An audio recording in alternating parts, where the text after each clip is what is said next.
All right, we're back, ladies and gentlemen. Welcome to episode 119 of Two Dudes and Some Bullshit. The date today is Monday, July the 26th, 2021, 6:03 p.m. Eastern Standard Time. My name's Dave McRae, coming to you live from the VoiceMann Studios in Toronto, Canada. He's Tony Michael in Atlanta, Georgia. We are watching the 1993 Steven Spielberg classic, one of the greatest movies of all time, Jurassic Park. Ladies and gentlemen, we are live! The Dino movie, Jurassic Park, by the way, on Netflix right now with the movies that made us. If you watch this series on Netflix, the movies that made us, Jurassic Park. I watched it the other day. Really awesome information. Really cool to see how they were going to, it's a great series. So if you haven't checked out the movies that made us on Netflix, check it out. They have season 2 up. They have Jurassic Park. I believe they have Forrest Gump. And I forget the other two, but really, really cool stuff indeed. So make sure you check it out because there's some really cool information there about that movie. Tony, how are you doing, sir? Sorry? What is it, like a documentary? Yeah, like there's a series on Netflix called The Toys That Made Us. And the episodes are like 40 minutes long each or whatever. And they go into, like, they had He-Man, I think they had G.I. Joe and stuff. It's really cool. It's fascinating. And then they had, like, there's a series called The Movies That Made Us. And their first season, I think they did Back to the Future. They did Ghostbusters. It's like a making of, but in 40 minutes kind of thing. And there's some new information in there and some new interviews and stuff. And it's really cool. And season 2 dropped the other day. And Jurassic Park is on there. Forrest Gump is on there. And I watched the Jurassic Park one the other day, and it was really, really cool. So highly recommend it if you have not checked it out. Tony, when was the last time you watched this movie? Well, first of all, oh, wait, what happened to Tony? What? I'm here. Your camera went away. No. Yes, it did. No. Yes, it did. Are you getting naked? Really? What's that? Yeah, no, it did. It just says Tony Michael on the screen. Yeah, I know, but my camera's plugged in and everything. Huh. I don't know. Okay, yeah, I see what you're saying now because I'm watching it on YouTube. Is there like something up with your system? No. Yeah, it's plugged in. You can see yourself? Can you guys, you can hear me, so they can obviously hear me. Yes. Yeah, this will be an interesting stream. We can definitely hear you. I don't know. Did you want to like log out and then log back in with the same link and see if that does anything? I hate this technology crap. Just try it. I don't know what happened to you. I don't know either. I'm not sure. I don't know. I can still hear you though. Maybe Tony's getting naked. No, I don't know. I don't know, but we can hear you, but we cannot see you. The chat room is saying we can hear you, but we cannot see you. Somebody has turned off the lights for Tony Michael. Did you like turn off your camera? Well, I just did now, and as I whack my mic. Bum bum bum bum bum. Just thank you for joining us, ladies and gentlemen. We're just trying to get Tony back. He's I promise he's not just a promise he's not just a text on a screen. He really is a human being. Settings. Hocus pocus alamagocus. All right, let me log out of this and come back. And see. All right, Tony's gonna log out and come back in. Oh, now you can see my face really large. Anyway,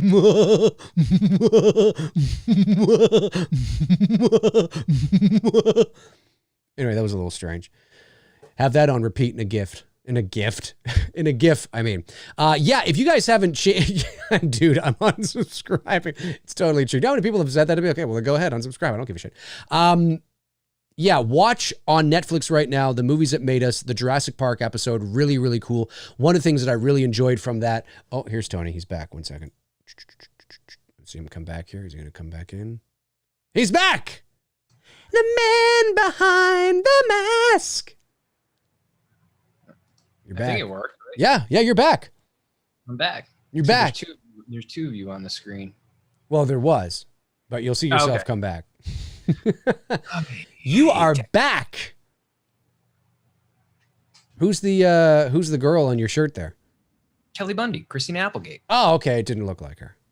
Yeah. Okay, well, yeah. I mean, that's well, now her I can see back in the 90s. Yes. Yeah. Now I can Or see. this might have been late 80s when she did this photo shoot. Yeah. Somewhere between late 80s, early 90s, give or take. Yeah, good old Kelly Bundy. Kelly Bundy, led it. Christina Applegate. How's she doing anyway? Because she had, did she not just go through breast cancer a few years ago, I think, or something? Was that I her? think she's good. I mean, as far as I know. I think that was her. I mean, I don't know her personally, but you know. Yeah. No. I just meant if, so, tell me, I was going to ask you, when was the first time, tell me about your Jurassic Park experience. You saw this.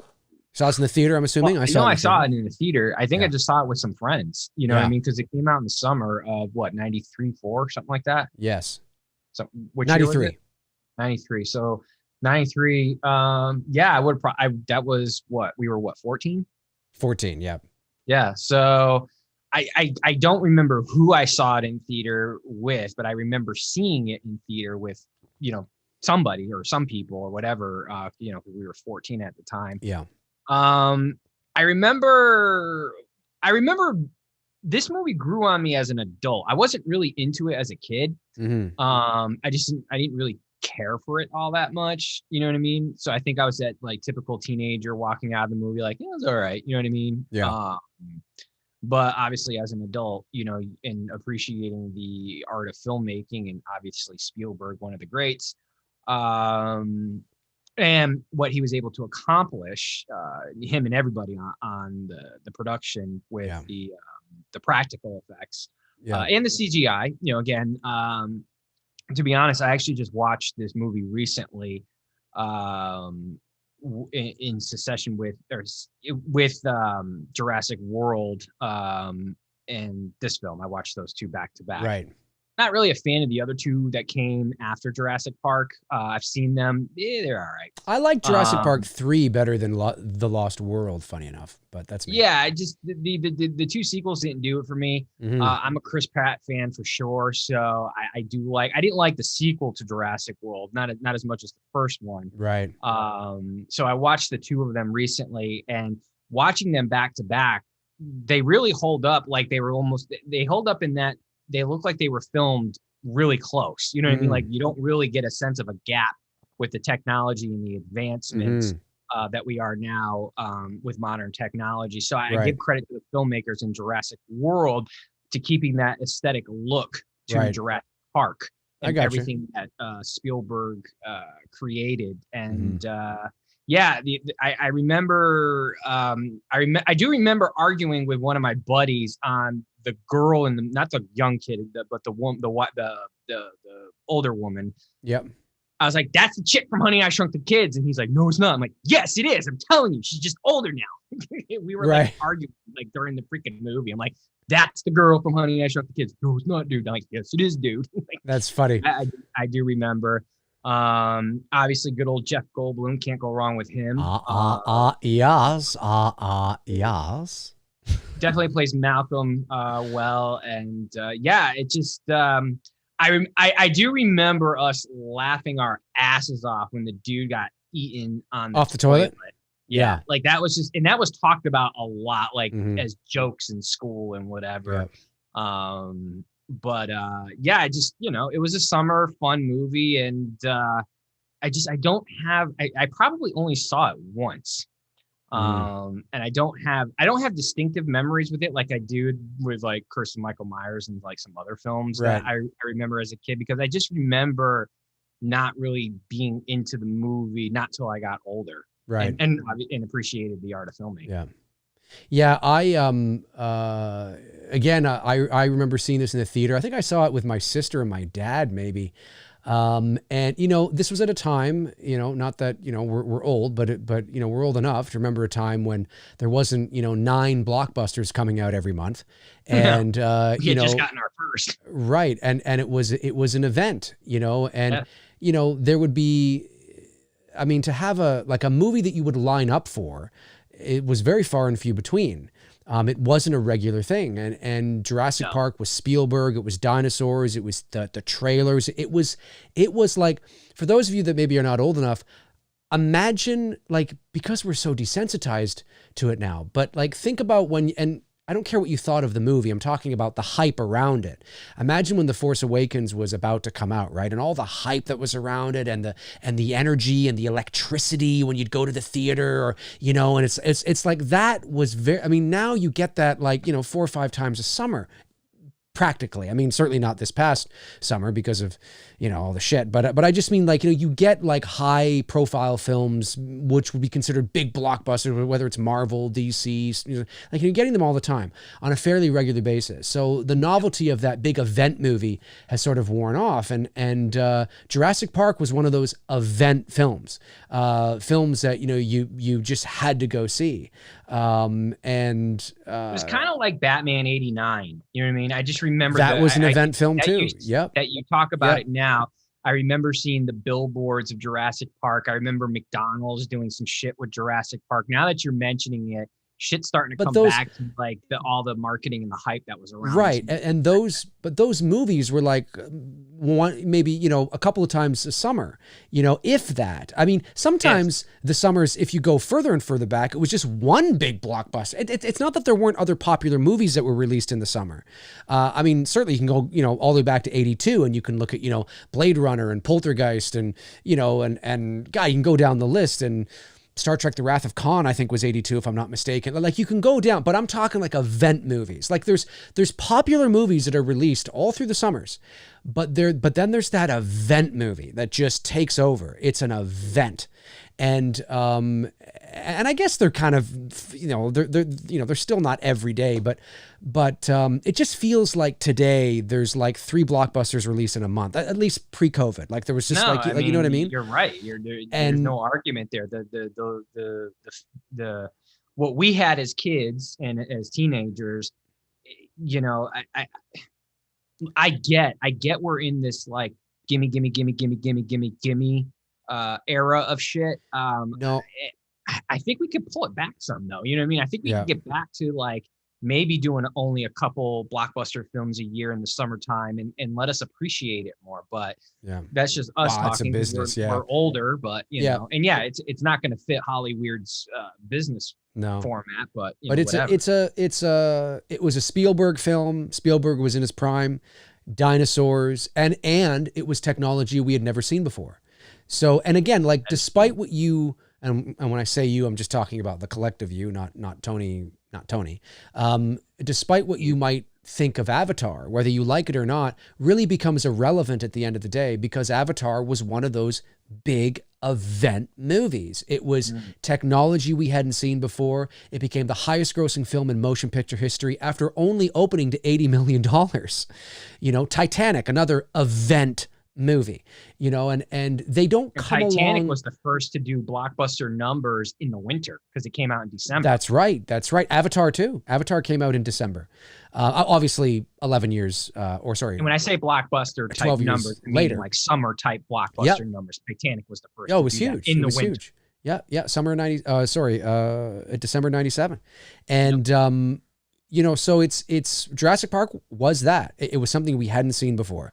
And it's really cool. Like I said at the top of the show, if you get a chance to watch the Jurassic Park, the movies that made us, the episode on the movies that made us on Netflix, watch it. It's really cool. I forget the guy's name now, but there's this, they were initially going to do stop motion animation for all of the dinosaurs, and stop motion animation at that time had come a long way. Like, you know, we're not talking about 1933 King Kong. We're talking about relatively modern stop motion animation. They were going to do that, and they were going to make it look, and I saw some of the schematics or animatics, I guess, you know, they showed it, you know, for lack of a better term. I don't know if it would be, it's not exactly that, but they showed the sort of the rough cut of some of the stop motion animation with the dinosaurs, and it was really cool to see. But then there was this guy who wanted to do it digitally and felt that he could create it through computer animation. And the lead of the art department, I forget his name now too. Fuck, I should have written this down. Didn't want to have anything to do with that. No, we're going to fucking do it. Stop motion animation. That's what we're going to do. So this guy sort of went behind everybody's back and built a computer, not very long, like a 5-second shot, you know, of this structure of this T-Rex walking and sort of like moving. And then he brought it, and then I think they put skin on it and all that kind of stuff. It was only like 6 seconds long. They showed it to Spielberg, Kathleen Kennedy, and everybody, and they fucking lost their mind. Like, now you would look at it, we're so desensitized. You'd look at this thing now and go, so what? You know what I mean? But back in 1991, this probably would have been, because the film came out in 93. Right. They lost their fucking minds. Like, and Lucas was there as well, because obviously it was Industrial Light and Magic that was going to do it. And it was, I believe it was them anyway, but it was just like, they were all like, holy fucking shit, this is how we're going to do it. We're definitely going to do it like this. Computer animation, holy. And Lucas was probably, he was all happy, but he was probably thinking fucking Star Wars. He was like, holy shit, what does this mean for my prequels? You know, because this is like 10 years before that. So it was really fascinating to watch that part of the story. And the guy who was initially going to be building all these models and going through the stop motion animation, he's much older now, obviously, but he was sort of like the go-to guy to do that back then. And he even said something like, he said, you know, I was a little pissed off. I admit I was fucking pissed off that they decided to do that. But he admitted in the interview, he said, you know, albeit it was, yeah, you know, part of it was my ego, and part of it was, you know, that, oh, I guess it's the future and I'm not a computer guy, you know what I mean? And what does this mean for me? You know, and he's old now, but it's not like he was ancient then, you know, and it's just, it's a cool, it's like a behind the scenes making of Jurassic Park and a 40-minute kind of episode, but you get new information and you get new shit in there. And there's a ton of other shit too that's just fascinating to see. But that was some of the most fascinating parts of it that I really found interesting, again, because we sometimes forget that Jurassic Park, like Avatar and like certain films throughout history, was one of those movies that changed the way movies were made. And it was a juggernaut. It became the highest grossing movie in history. Some people forget that too, domestically. And I think it might have been worldwide as well, or E.T. may have still had worldwide. I'm not sure if E.T. still had worldwide, but it beat out E.T. domestically, because E.T. was the highest domestically from 82 to 93. And then Jurassic Park was the highest from 93 to 97. And then in comes Cameron. So, but just cool shit, cool stuff to kind of, Phil Tippett, is that his name? Darren saying Phil Tippett. Maybe that's his name. Thank you, Darren. By the way, I appreciate that. If that's his name, admittedly, I take total ownership of this. I should have written these names down, but I was very busy today, so my apologies. But hopefully, I've sold everybody on going to check it out, because it's really fucking cool. Yeah. Good shit. All right, ready to watch this thing? Sorry, now that I'm done talking, let's do this, man. Let's, awesome. So we are paused. I'm watching it off Amazon Prime. Tony is watching it off iTunes. And I am paused. We're both paused about 5 seconds in. The old school Universal Studios logo. The world is up, but we're just about to see the Universal, you know, the word Universal kind of come around the corner. We're just about to see that. That's where we're paused. So here we go. 5, 4, 3, 2, 1.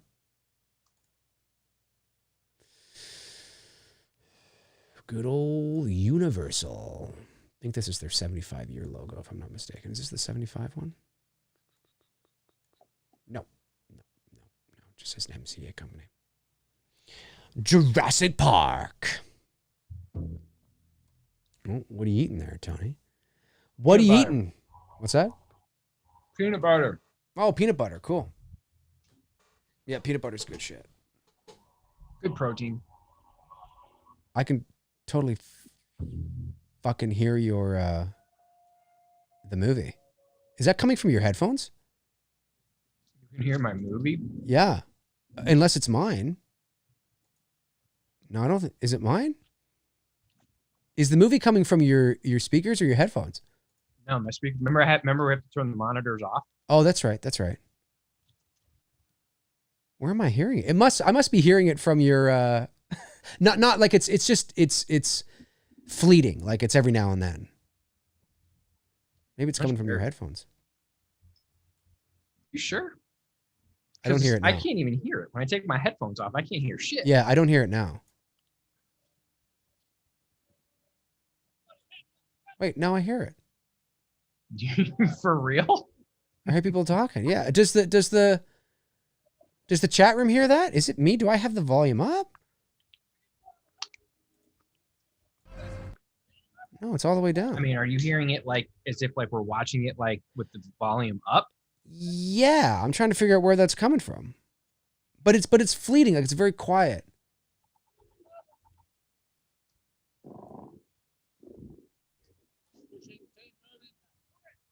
That's so weird. I wonder where, or unless that's just in my. You sure it's not in your own headphones, dude? Wait a sec. Be quiet for a second and let me see what the meter looks like on your output. Yeah, it's definitely coming from your end. Because when I hear it, the meters on your output go up. That's so weird. But I've got nothing. The only time my meter goes up is when I talk. When I don't, nothing. That's so funny. Yeah, I can hear it a bit. I wonder if it's because you have this new mixer. And could be, but it's not hooked up to it. It's going. It's just through the computer. Going through my. Oh well, whatever. Who fucking cares? It's not like we make any money off this anyway, because YouTube doesn't monetize our shows.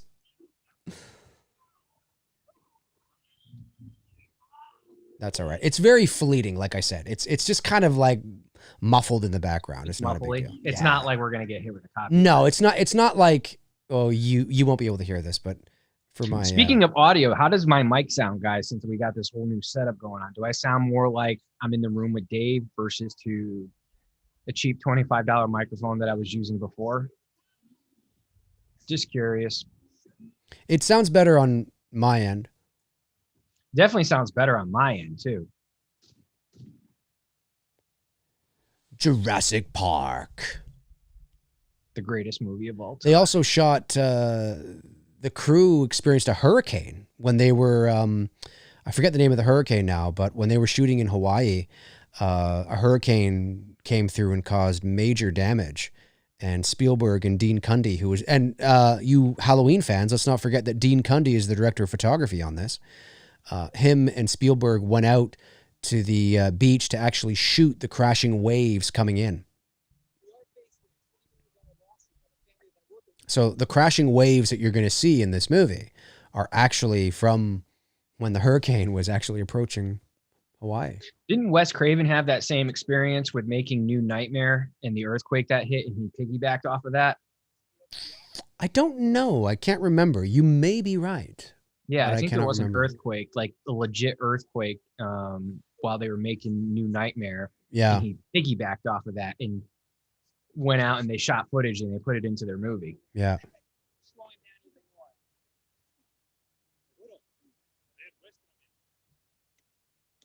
Yeah, it's and then of course they shot all this in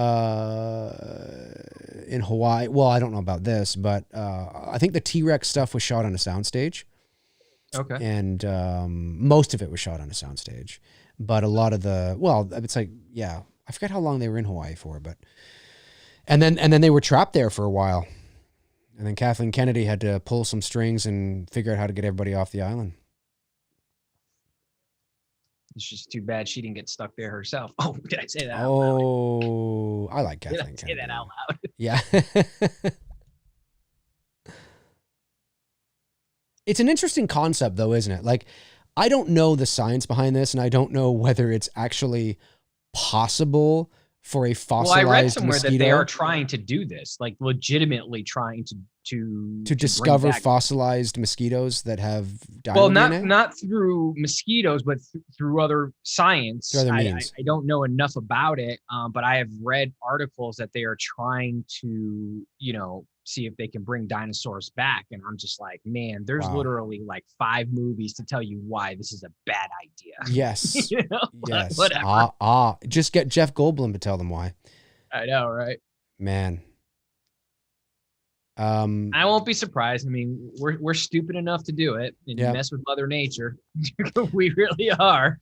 But I think the concept's really interesting. Like, again, I don't know if it's scientifically possible for a mosquito to be frozen or whatever with dino DNA from like 60 million years ago. I don't know how It depends realistic on that the is. bone, I guess, right?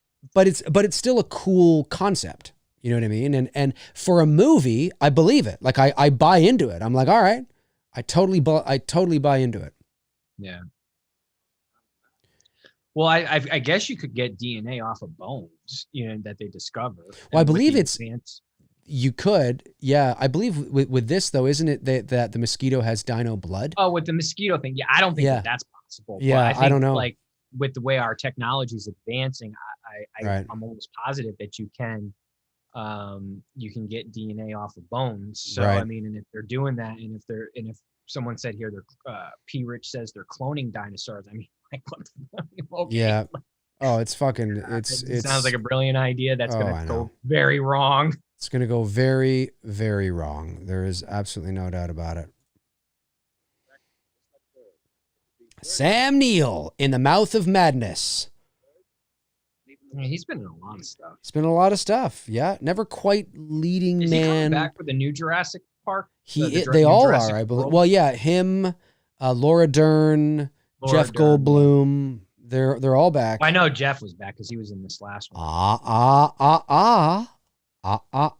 Remember the scene in this one? With the guy from Dirty Dancing with Newman. Yeah, or Newman. Yeah, Newman. Yeah, not a big Seinfeld guy, but yeah, I know that's what a lot of people know. I like Seinfeld. I like Seinfeld seasons like 1 through like 5. Always just creeped me out. He's a creepy kid. Well, this is another one of those kids that looks like they're like a lot older than they really are. Like that one from Children of the Corn. Yeah, I just remember being in watching this in the early 90s. That kid creeped me out. Is this a boy? Because I don't know. Or a girl? Because it could be a boy. Maybe it's supposed to be a boy. I'm not sure. Well, in 2021, it could change from day to day. So yeah. But I'm just trying, or maybe it's a girl. I'm just trying to think like it looks, it's something in the eyes, the very feminine eyes. Definitely has feminine eyes. Yes. So I'm wondering if it's a. That's right. It is the Dream Child actor. I forgot. That's right. I haven't seen Dream Child. Dream Child. That's right. The greatest nightmare movie of all time. God. Isn't that the one where no, that's 4 where he says, "Welcome to Wonderland, Alice." That's 4. 4 I'm okay with. 4 I can get down and watch. I don't have any issues with 4, but that pretty much ends it for me. Once we get to 5, I'm like, okay, whatever. This is nuts. I tell you, this sounds like such a get off my lawn thing, but it's totally true. The older I get, the more I realize just all these sequels and reboots and remakes. I'm just like, oh, it's just not. I'm just not, But you know what's funny is that it isn't for me. The older you get, it's like, yeah, we're not fucking making this for you. So shut the fuck up, Dave. Yeah. Sit down and shut up. We're making it for the tweens out there that want to see 3 new Exorcist movies. Okay, so shut the fuck up. I get it. We're at that age, man. You know what I mean? Yeah. I'm like that with music. I get DMs, man, like, how come you don't do new stuff? Because one, I can't relate to music. I'm too old. You know what I mean? I'm not going to try to be some 40-year-old listening to 20-year-olds. You know what I mean? Yeah, I understand. Billie English or Eilish or whatever the fuck her name is. I'm too old for that type of stuff. You know what I mean? I respect what she's doing. I've listened to a few of her tracks and she's talented, but I'm 2 generations or whatever, 2 decades older than her. I could be her father. We're going to be introduced here to. She's intended for the young folks and whatnot. And I remember, you know what, too? I remember being in my teens and 20s, and when there were adults who were in their 40s trying to be cool and listen to our music, back in the 80s and 90s, we'd look at them like, dude, you're too old. Get the fuck out of here. You know what I mean? We really would do that. And I'm just not trying to be that old dude who's still trying to, keep his youth. I've got plenty of music for generations going back to the 50s and shit that I grew up with. I'm good, So, and it's the same with movies. You know what I mean? There's movies nowadays that they clearly make that are, like you said, these reboots and stuff. They're made for the youth, and I totally get it. However, dude, I just watched a really fucking good movie, and I'm drawing a blank on the actor and the actress's name on it. Fucking watch this shit. It's so good. It's called 10 by 10. Okay. I believe it's called 10 by 10. It's really good. It's like, it's got so many fucking twists and turns. Like, one minute you're for the you're for the protagonist, and you want the antagonist to fucking die, and the next thing you know, you're for the antagonist and you want the fucking protagonist to die. It's like, what the fuck? Like, I'll check it out. You gotta check it. It's honestly one of the best movies I've seen, like, as far as original ideas, simple storytelling, fucking well acted, great fucking performances. God, I can't think of the actors and actresses. Anyway, if anyone in the chat room has seen 10 by 10, hit me up. Let me know what the names are. This is really Richard Attenborough here. This is Richard Attenborough, right? Or is it? No, is it Richard Attenborough? Yeah, I think it is. Anyway, he reminds me of my Uncle Graham. My Uncle Graham, literally, this is what my Uncle Graham looks like. Like, totally, 100%. And that's my mom's brother. Every time I see him, I'm like, that's my Uncle Graham. And my fucking grandfather is Quint from Jaws. And I am literally going to bring my grandfather reminded me of Quint from Jaws. I get that. Yeah, 100%. My grandfather looked like exactly like Quint from Jaws. I'll have to bring, I got to bring up a photo. I have a photo somewhere I can bring up, but this is, I mean, can you imagine having a park like this? They have to hire a paleontologist. And Sam Neill was born in New Zealand. And when I was watching that, you got to hire Ross Geller. Yeah.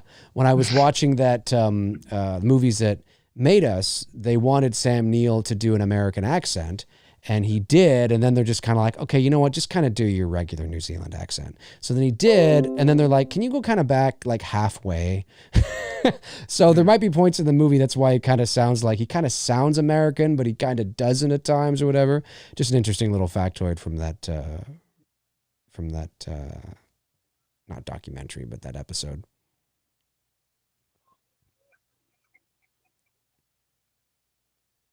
Yeah, you can feel the heat watching scenes like this. I always think you can feel like, the humidity.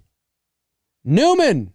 You walk outside my house, let me tell you, you'll learn a whole new meaning of dude, humidity. it was, what was it here today? Today, it was hell. That's all I just tell people. How hot is it? Tell. I mean, it sucks. Here in,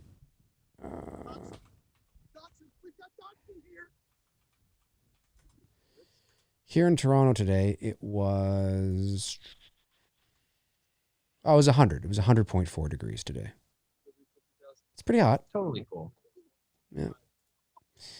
Yeah. They still, with that type of temperature, they still forcing you guys to wear masks? To go inside, somewhere, you don't have to wear them outside though. Okay. But if you have to go in, like into a building or something, yeah, you do. But it's usually air conditioned, right? So. It's Newman. Hello, Jerry.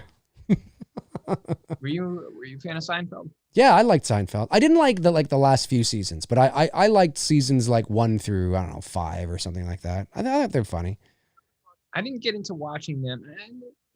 I can watch it. You know what I mean? Like, I'm not a fan, but I didn't watch it when it first came out. Like, obviously we were too young at the time for that type of comedy. I appreciate his comedy now as an adult and can watch it. That's how I felt about Frasier when I didn't get into Frasier either because it felt too adult for my life. But now as an adult, it's one of my favorite shows of all time is Frasier.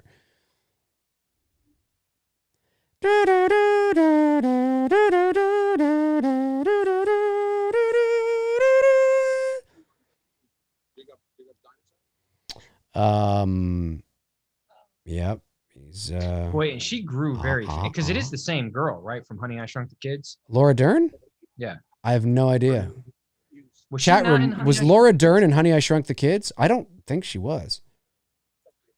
I don't recall her being in there. Maybe she was. I don't know. I haven't seen Honey, I Shrunk the Kids in a long time. There it is. Jurassic Park. Yes, I am. I'm going to the Dino Park. Yes. I'm about to have a dinorific time. Yes. Chat room saying no. I know. You know who I'm mistaking her for? You're mistaking her I'm for mistaking her for Amy Betty O'Neill. Davis. Or wait, no, Amy, whatever the chick's name is. Well, her character's name was Amy, and her real life name is Amy. So yeah, There you go. That narrows it down. whichever one is her character name, and then reverse that, whatever it is. You know what I mean? That's who I'm confusing her with. There it is. But I'm telling you, in the theater at that time, so my buddy was right. Yeah. We were fucking debating in the theater. Like, yeah. That's the chick, buddy, I sucked the kid. Yeah.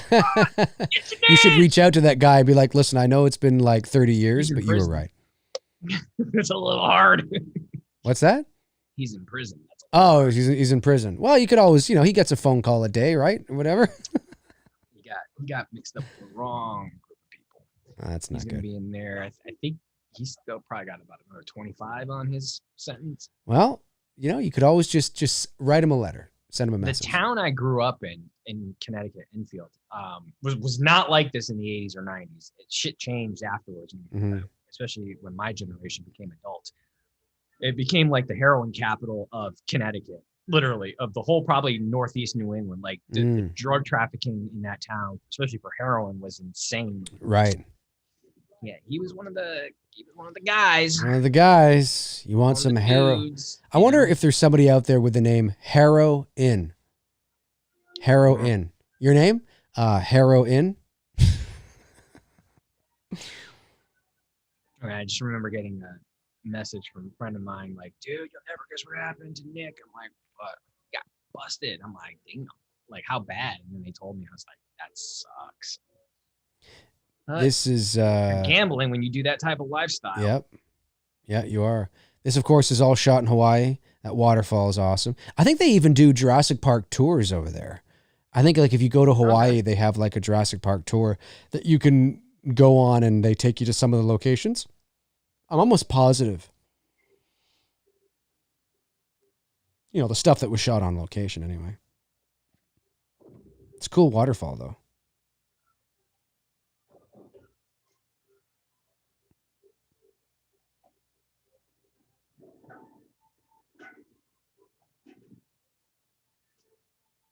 Such a good movie. Yeah, this first movie is really good. 10,000 volts. That probably wouldn't do shit to a dinosaur. I don't know. It would send you and me flying. Oh, yeah. Be Bucky from Halloween 4.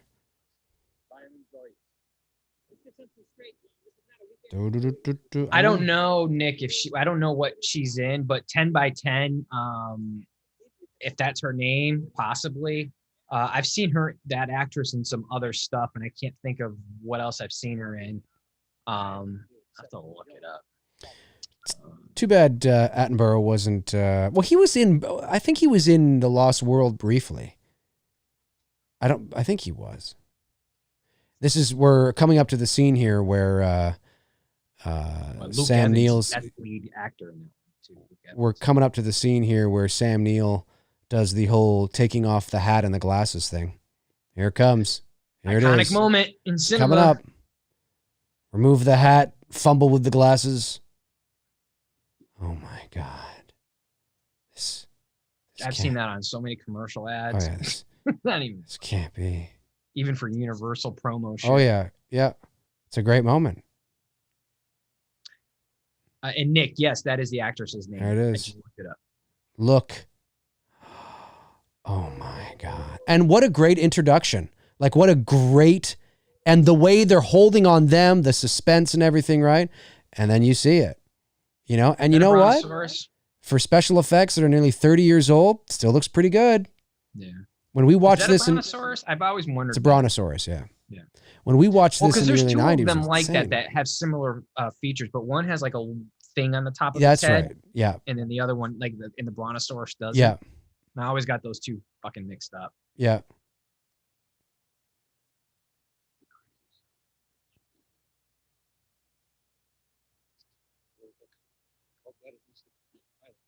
Yeah, you did it, you son of a bitch. Crazy. Yeah, it's very cool. And the way that it's biting the tree and then it pulls and the tree snaps back and like just those details are great. And like I said, I mean, listen, can you tell it's a little composited today? Yeah, you can a little bit. You know, it doesn't hold up as well. You know, I mean, I think you it can holds tell. up fine. Well, this does, yeah, and Yeah. but once it holds up fine, yeah, please, it does, absolutely, it does.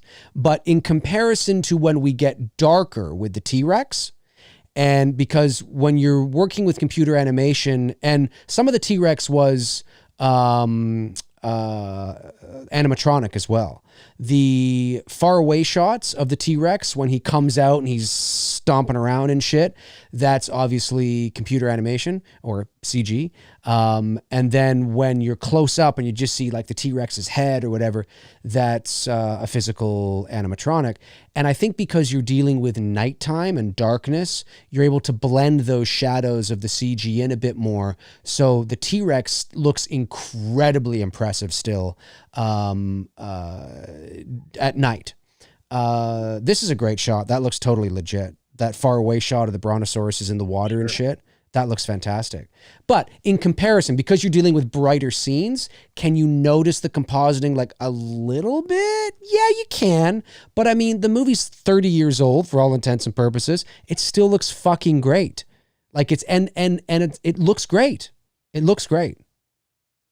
It doesn't take anything away. It looks really good. It looks really good.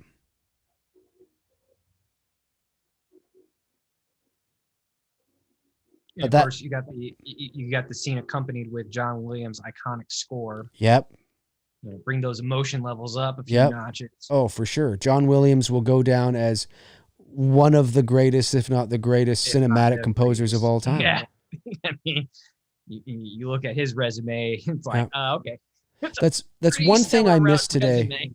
For sure, dude. I miss that today. Like it's not that there aren't themes today, but it seems like more movies today have generic scores that just I couldn't tell you a theme from new movies now. Yeah, that just blend into each other.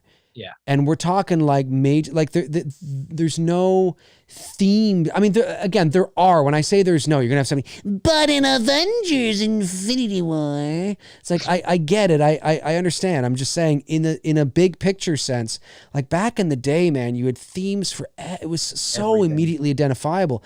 Now, so many movie soundtracks are just, it's nothing wrong with the music, but it's just, there's nothing, that stands out about them. You know, I could play you a soundtrack from fucking, I don't know.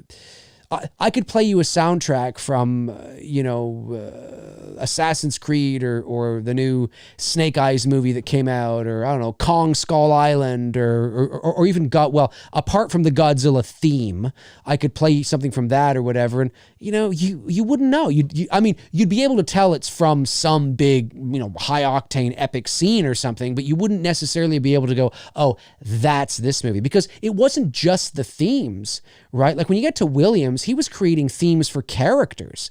You had the main title theme for Indiana Jones, but you had, which is called the Raiders March, but you also had Marion's theme, which is iconic and immediately identifiable. Look at Star Wars, Imperial March, Leia's theme, Binary Sunset, Superman theme, and then you had other themes within the themes and shit, and it's like you just don't get that nowadays. You just don't get it. And then don't forget, in the 80s, you had everything that was accompanied with pop movies, whether it was The Breakfast Club and, Don't You Forget About Me, Don't You Forget About Me.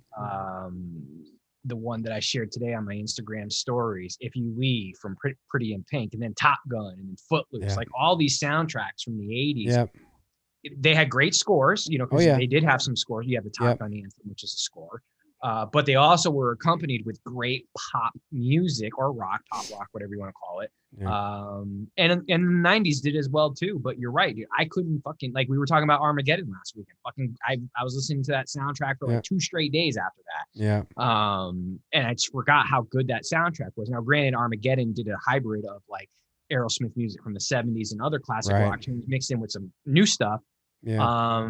You know, that's where I will give Rob Zombie credit where credit is due, because his Halloween soundtrack is a fucking great soundtrack. I got the vinyl of that because he's putting on their classic rock tunes from the 70s that I've always appreciated and enjoyed. Yeah, soundtracks. I mean, there's a soundtrack and there's a score, right? Soundtracks can be really good, but it's the scores today. Though there really hasn't been many great soundtracks in the last 20 years. Nope. Except maybe that's probably honest to God, Rob Zombie's Halloween may be the most somewhat recent soundtrack that I've bought. Because I don't think I've purchased anything else in the last 15, 20 years, you know, from a movie soundtrack. I love this cartoon explanation of everything. Cartoons we used to watch in school. It's great though. I love it. Like, it totally makes sense. They explain it like I am a fucking numpty, and it's fantastic because I need explanations like this. This is what I need. This is what I need. We're going to continue on the ride. It is like a ride at a theme park. My top 3 favorite. Hold on to your butts. That's a good question, Mohammed. I have to think about that. Let me get back to you. That's tough. Hold on to your butts. This guy sitting beside Richard Attenborough here is he always plays these kind of wormy, slimy guys. Dinosaur egg. And I love that the dinosaur that the pops out of the egg is total like puppet and shit. It's fucking great. It is great. American Graffiti War and Armor is a fucking great soundtrack. I have that on vinyl as well too. Yeah, great. Yeah.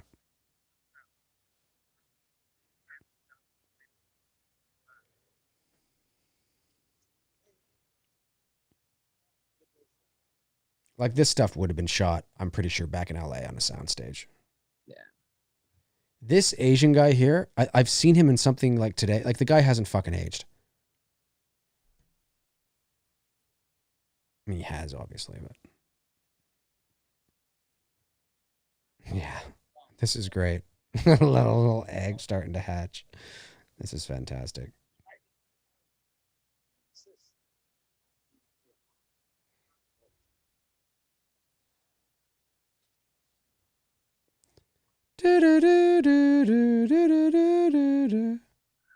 Here comes little baby Dino. Hello. The baby Dino is too small. Come on now. Come on. This is great.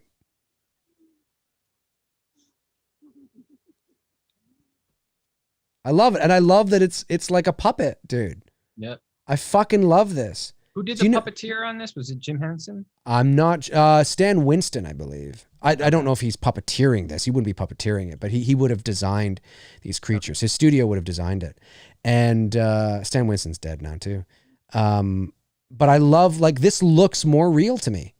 If this was CG, this looks legit. That wouldn't be effective. Yeah, Nick, I will agree with you on that. And the only reason why Stranger Things, and I have Stranger Things soundtrack on vinyl, I forgot. That's because it takes place in the 80s. It has an 80s sound to it. That's the only reason why that score in that soundtrack is good. It's not modern. It has no modern sound to it. Yeah. They're taking everything out of the 80s and creating their own, soundtrack. But you are right. It is a good soundtrack, but it's not new music. It's not a new score. It's not a new sound. It's sound that we've heard in Carpenter films, especially back in the day. Southpaw 82, thank you for the super chat. Southpaw says, Cameron versus Spielberg. When it comes to technology, Cameron sets the bar every time. Spielberg is a great storyteller. Can't wait to see Avatar 2 and 3. Well, you have to remember that one of the reasons why Cameron does that is because Cameron, before he was a director, I believe he comes from an art background. He used to work in like the art department and all that kind of stuff. He's a very technology, very much like Lucas in that sense. Cameron is obsessed with technology. He's obsessed with, reinventing things and all that kind of stuff. So it's not. There's a reason for it. You know what I mean? Whereas Spielberg was not into that kind of stuff. Not that Spielberg wasn't into it, but Spielberg has a different approach, right? He's not going to the Marianas Trench, the deepest part of the Pacific Ocean, in a fucking capsule, whereas James Cameron did that. James Cameron also went to the bottom of the ocean to see the Titanic. He actually went there. Spielberg didn't do that. Cameron he's a director. He's a film director. Yes, he's a filmmaker, but he has a very different background than Spielberg as well. Not that you're saying isn't true, but there's reasons for it, right? There's reasons why he's very technology based. I mean, the cameras they used on Avatar didn't exist before Avatar. So anyway, sorry, Tony, you were saying? Did you know Cameron worked on the matte painting for Nightmare on Elm Street Part 4? I did know that. Yeah. Yes, I did. That is true. That is true. Darren Sand says he did backplates on Escape from New York. Also wrote the first draft of Rambo. Yep. Yeah. Before he was a director, he was working on a lot of art fucking shit. Paying stuff his like dues. that. Yeah, he comes from a very it's kind of like Tim Burton. You know, he comes from that, not necessarily the same background, but Tim Burton comes from the art department and for sure. But yeah, no, Cameron is very technology based. Now, when it comes to their influence, not that Cameron isn't influential, he certainly is, but I mean, Spielberg he's a pop culture icon.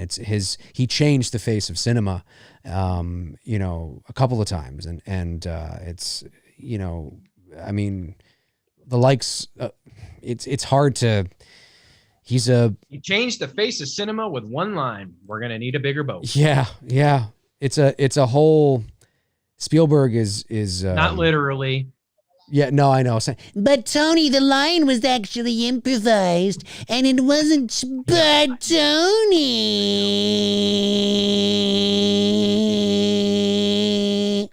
Isn't it so stupid? You always have to add a caveat to the end of everything you say nowadays, so you don't end up in a stupid, nuanced debate with someone. Thankfully, most people are really good, but every now and then you get some noob that comes along that's like, what do you mean? Well, that's not really what happened, Tony. It wasn't because of that line. It was because of the movie. I know.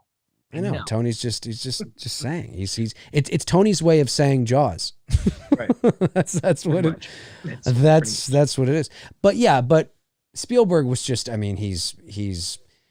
And it's not just the movies he's directed; it's the movies he's produced, and his cultural, his effect on the pop culture entertainment business is just, I mean, it's. I mean, when you look insane. at 75 to 82, whatever it was, I mean, he's doing Jaws, E.T., Raiders. I mean, Jesus. That's just what he's doing. Yeah, Jaws, E.T., Raiders, Close Encounters. You go into the 80s, you got Temple of Doom, Last Crusade, Color Purple.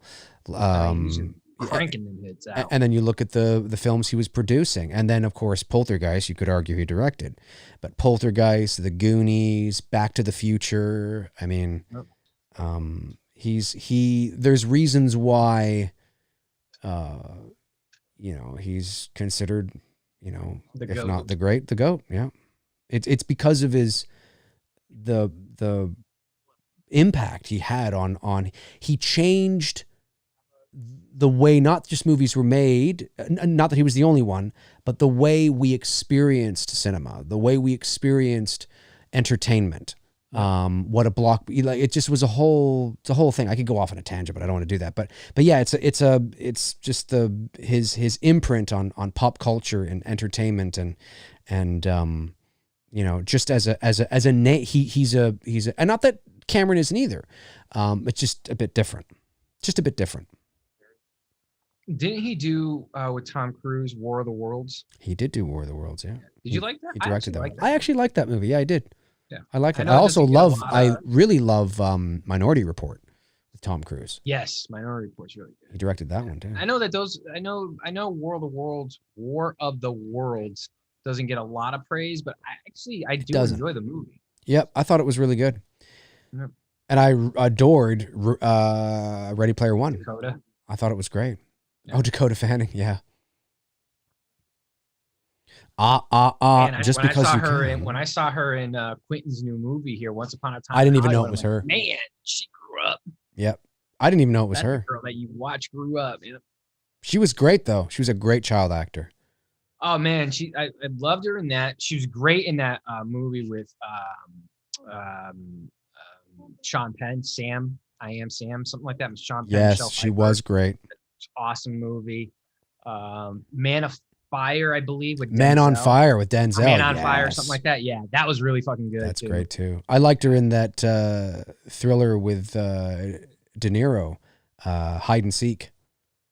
That was a good one. I think I've seen that one. Yeah, Elizabeth Shue's in that too. Yes, it's all right. I've seen that one. Right? Yeah, it's all right. Just because they spent so much time. Jeff Goldblum's about to save us not only from dinosaurs but from aliens. Yeah. In a 2 years. Yeah. Well, 3 year.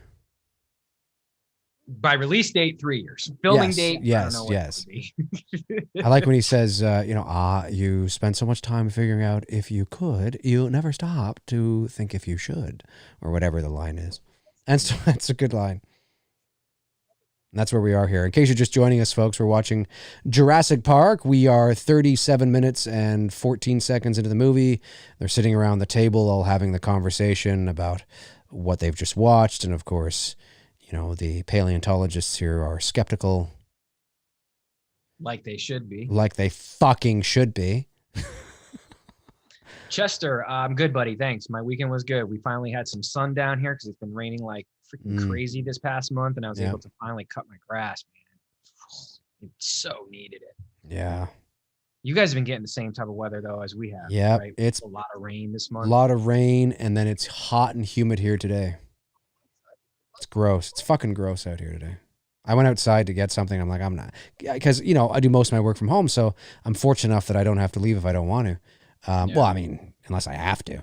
But I went outside to, what did I go outside to get the mail or something? And I was like, oh, fuck, it's gross out here. I'm a fall guy. I really like fall weather. Yep, it could be fall and spring all year long, and I'd be content. It can go to spring 1 minute and then right into fall, back to spring. For me, it could just be in a perpetual state of autumn. I need that spring. I need that new. I get you. I also appreciate that the going into the dead. Yeah, I get Although you. I actually, as the older I get, I don't mind winter. I just don't like snow. I don't mind the cold. I don't. Oh yeah, cold I don't mind.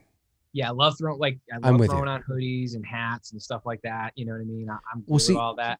I don't mind winter either. I just don't like driving in the snow. Yeah.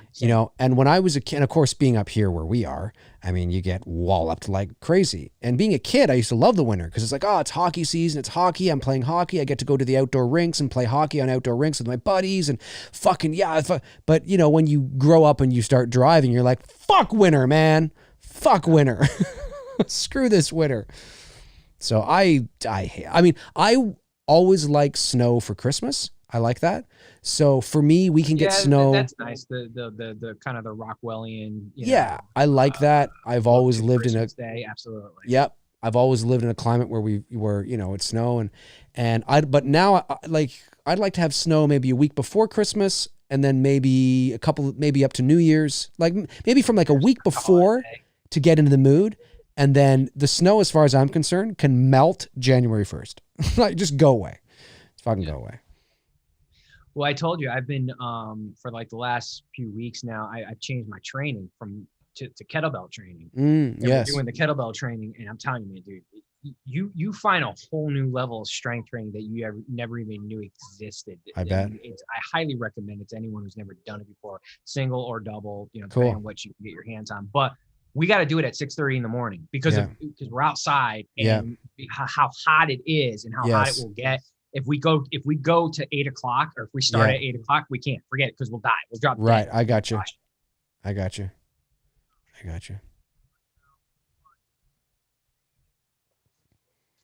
Nick Rosato says it was 92 here today. Where are you, buddy? Yeah, it was 100 degrees here today in Toronto. I know that's not what people generally think of when they think of Canada, but we do get very hot summers here.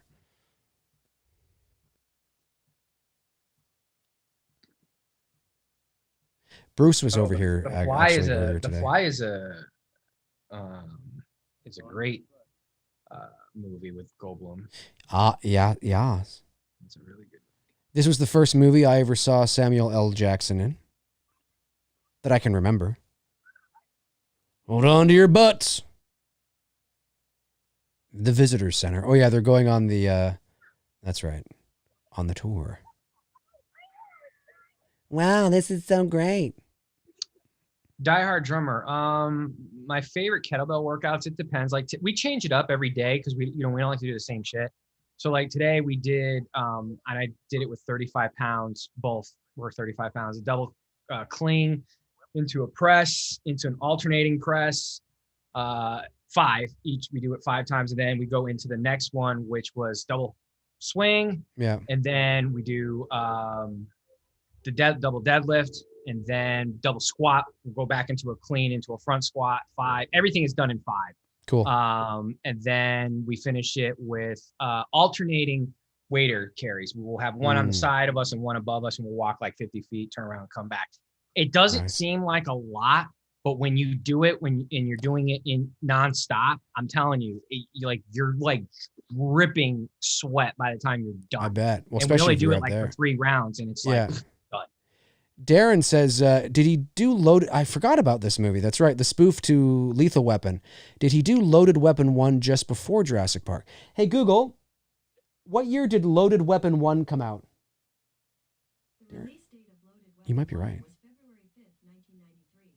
February 5th, 1993. So yes, technically, because this came out in June.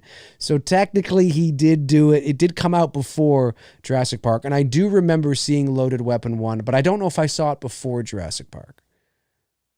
I'm not sure. And of course, this young boy here, I forget the kid's name. What the hell's the kid's name in this movie? Samuel Jackson. What's the boy's name in this movie? I don't remember. Fucking forget. I want to say Jake. I don't think it is, though. He was in the first movie I ever saw him in was the Richard Donner drama, very intense, kind of a kid's movie, but not a kid's movie, Radio Flyer with Elijah Wood. Okay. And it's a really good movie about abuse and things like that. And Elijah Wood and this kid, I forget his name, his real name. Well, this kid was what's his face in fucking Bohemian Rhapsody. He was, what's his face? He played one of the band members of Queen in Bohemian Rhapsody. Yeah. So he's still acting. Right. But anyway, back in 91 or 2, when Radio Flyer came out, it's essentially this kid here in this movie and Elijah Wood play their brothers. And what the hell I'm trying to say? The 2 brothers and their mother move away, and their mother ends up getting into an abusive relationship. But you never see the man's face. It's designed that way. And Tom Hanks is the narrator. He plays the older version of Elijah Wood's character. And it's all about abuse and how this kid in this movie is being abused. That's his real name. Yes. What's his name from the movie? Yeah, that's his real name. Yeah.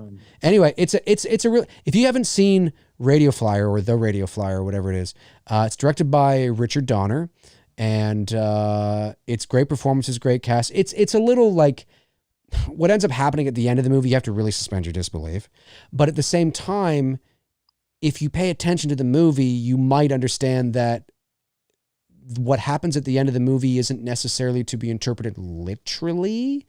There is that angle to it as well, that it might just be, again, like more of a, not a literal approach, but maybe a philosophical. Anyway, it's a really, really good film. I enjoyed it as a kid. I highly recommend it if you've not seen Radio Flyer. But don't think you're watching like it's pretty intense for a kid's movie, but there's a lot of symbolism in it too. Tim, that's right, Tim. Thank you. Yeah, so Tim and Elijah Wood. Well, Joseph and Elijah Wood. I love the suspense. And of course, this movie had a lot of pop culture stuff in it too, like the glass that would shake when you felt the vibration of the T-Rex footprints or whatever. It was such a great visual. It was such a great thing to do to, it was such a great device to utilize for, like, rather than just hearing the footprints, you see the glass shaking first before you actually hear it, because it's the vibration. And that, it was so smart. I don't know if that's in the book, but if it wasn't in the book and it was just something that was adapted for the screenplay, that's good shit. I like that. Like, I like that. And of course it became a pop culture thing, right? You know, oh, the poor goat. Oh, poor little goat's gonna get eaten by a dinosaur.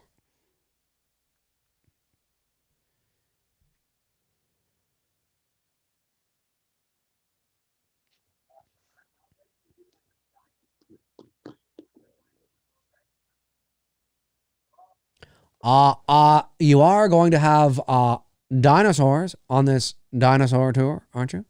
I love that. That's funny. That's the kind of thing that gets, you know, a laugh from the audience. I remember people laughing in the audience at that line. But I love that, you know, despite the fact that you saw those dinosaurs at the beginning of the movie, which you needed to do, I think, in a movie as big. Well, I mean, you didn't need to do it, but I mean, I like the fact that they gave you, you know, when they first get to the island, they give you dinosaurs. They show you what to expect, right? But from the moment they saw the Brontosaurus and the Brontosaurus family and all that, you haven't seen fuck all.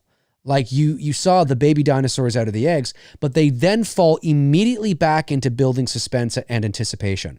They don't just, you know, now that we've shown you a Brontosaurus or two and a couple of babies, they don't just go, well, we might as well just show them everything, all of it. No, they don't do that. That's smart. That's smart. Show the audience, because the audience are there to see some dinosaurs. Let the audience know what they're in for, right? Show them what they can, because it's really the tip of the iceberg when you get to the rest of the movie. And, I like it. I like that they've immediately gone back into a slow burn kind of, you know, because it's like, I want to see more. Fuck, what are we going to see? You know, and then of course, you know, the highlight obviously is the T-Rex. I remember when we saw Jurassic World and she came on the screen, theater went nuts. Yeah. It's one of the few times in recent years where that was cool to see the theater react like that. Yes. Be a part of it. You know, and when I can't remember the actress's name now, but when we kind of knew what was about to happen and everyone was getting excited, but I wasn't sure, like, were they going to go old school with this? You know what I mean? Right, in fact, right. they went old school with it. I was like, yep. That was sweet. Yeah. And the theater just there, everyone was clapping. And yeah, it's cool. Yeah.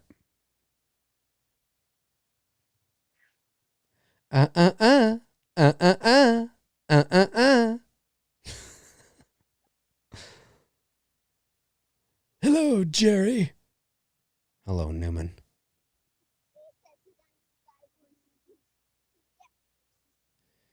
Yeah.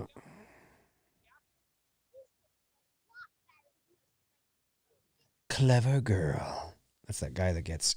No, he's the guy that gets eaten off the toilet. The clever girl guy is the one that gets jumped on. Does the guy say something like, oh shit, when he gets eaten off the toilet? He should have. Because he's clearly taking a shit, unless he's one of these men that sit down to pee. And he kind of looks like he could be a guy that sits down to pee. Like, I'm just saying that it's not out of the realm of possibility that this is a man that sits down to pee. You know? Men, don't do that. There's no need to sit down to pee. Okay? Just fucking whip your dick out and piss. Now, Dave. I'm just saying. Now, Dave. Oh, that's right. And here we have, and this is a full-on animatronic / puppet. There's actually people underneath this dinosaur, underneath this. What is this? This is a stegosaurus, I think. Is this a stegosaurus? No, this is now, what the fuck is this? Why am I drawing a blank? Triceratops? No. Is this a triceratops? It's either a triceratops, a stegosaurus. I think I'm blanking. But this is so cool because they have puppeteers all around that are controlling the various things, like the breathing, the blinking of the eyes, the mouth opening and shit like that. It's really, really cool. And you know what? This looks I believe it. I buy it. Even to this day, 30 years later, I believe this. And it's cool to see it's all being controlled by puppeteers. Yep. It's really cool. Like, this is a legit fucking, and poor thing's obviously, That sick, girl, Ariana Richards, she still looks, I follow her on Instagram on my photography page. She looks good. She's the same age as us. Who? Ariana Richards. This girl. Oh, her. The kid? Yeah, she's our age. She was born September 11th, same year as us. Oh, I didn't know that. That's right. Yeah. 3-horn. That's right. Yeah. Tri means 3. Yep. Yeah. Triceratops. It's so cool to look at this and think like, and you know what's cool too? There's we sometimes forget that dinosaurs, again, for all intents and purposes, I know I say that a lot, but it's valid actually. I talk in a lot of ways that require me to say that. For all intents and purposes, dinosaurs kind of still do exist. Like when you look at a crocodile, or when you look at an alligator, or when you look at like a fucking sea turtle, like a tortoise, like they come from that era. Like they come from, that's where they come from. I mean, that's so fucking cool. Like there's times where I'll look at a tortoise at the zoo or something. And I'm looking at it, I'm like, it looks, or a fucking rhinoceros. Rhinos look very prehistoric. Rhinos almost look like, and their skin and their horns and shit. Like it's very dinosaur-like. You can see the evolution of that. And it's really cool. Like when I go to the zoo with my girlfriend, which is something we like to do because we like animals. And we'll stop off at the rhino spot, and it's just like, fuck, they look so dinosaur-like. It's wild. Like, yeah, that's one big pile of shit. And it is too. But yeah, there's something like you can imagine what that would be like, because we still have certain species that are on the planet today that come from that era. Lizards, for God's sakes, lizards come from dinosaurs. I mean, snakes even, they were around, during this time. So it's just kind of cool to kind of see, wow, there's some things, even though technically we don't have dinosaurs anymore in the ways that, that we know them to be, it's still cool that we have certain things like tortoises and shit that look very prehistoric. With the armor and the plates and all that kind of stuff. It's really cool.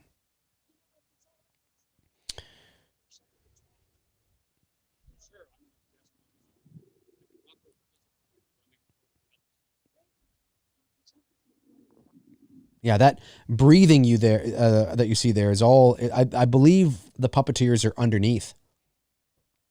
They're underneath and they're actually doing this, and the blinking and all that, and the moving of the foot.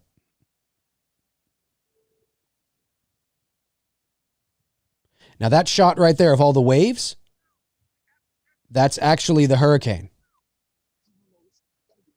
I don't know about that shot, but the waves on the beach, not necessarily his shot here with the boat, but the waves on the beach and shit. Dean Cundey and Steven Spielberg actually went out to the beach to shoot that when the hurricane was coming in. Yeah. It's like a 5-second shot, but it looks really cool.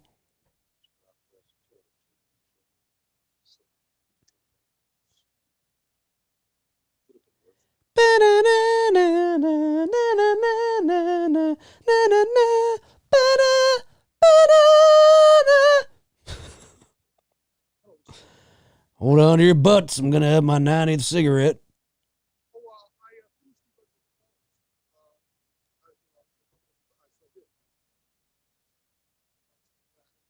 Yep. Yep. Yep, Cinemagic, that's true. Yep, birds are dinosaurs. Yeah. I mean, again, they're not, but they come from that, like the birds I get what you're saying. Yeah, yeah. Like it's this, they come from that, right? Yeah, it's true. It's true. Yeah.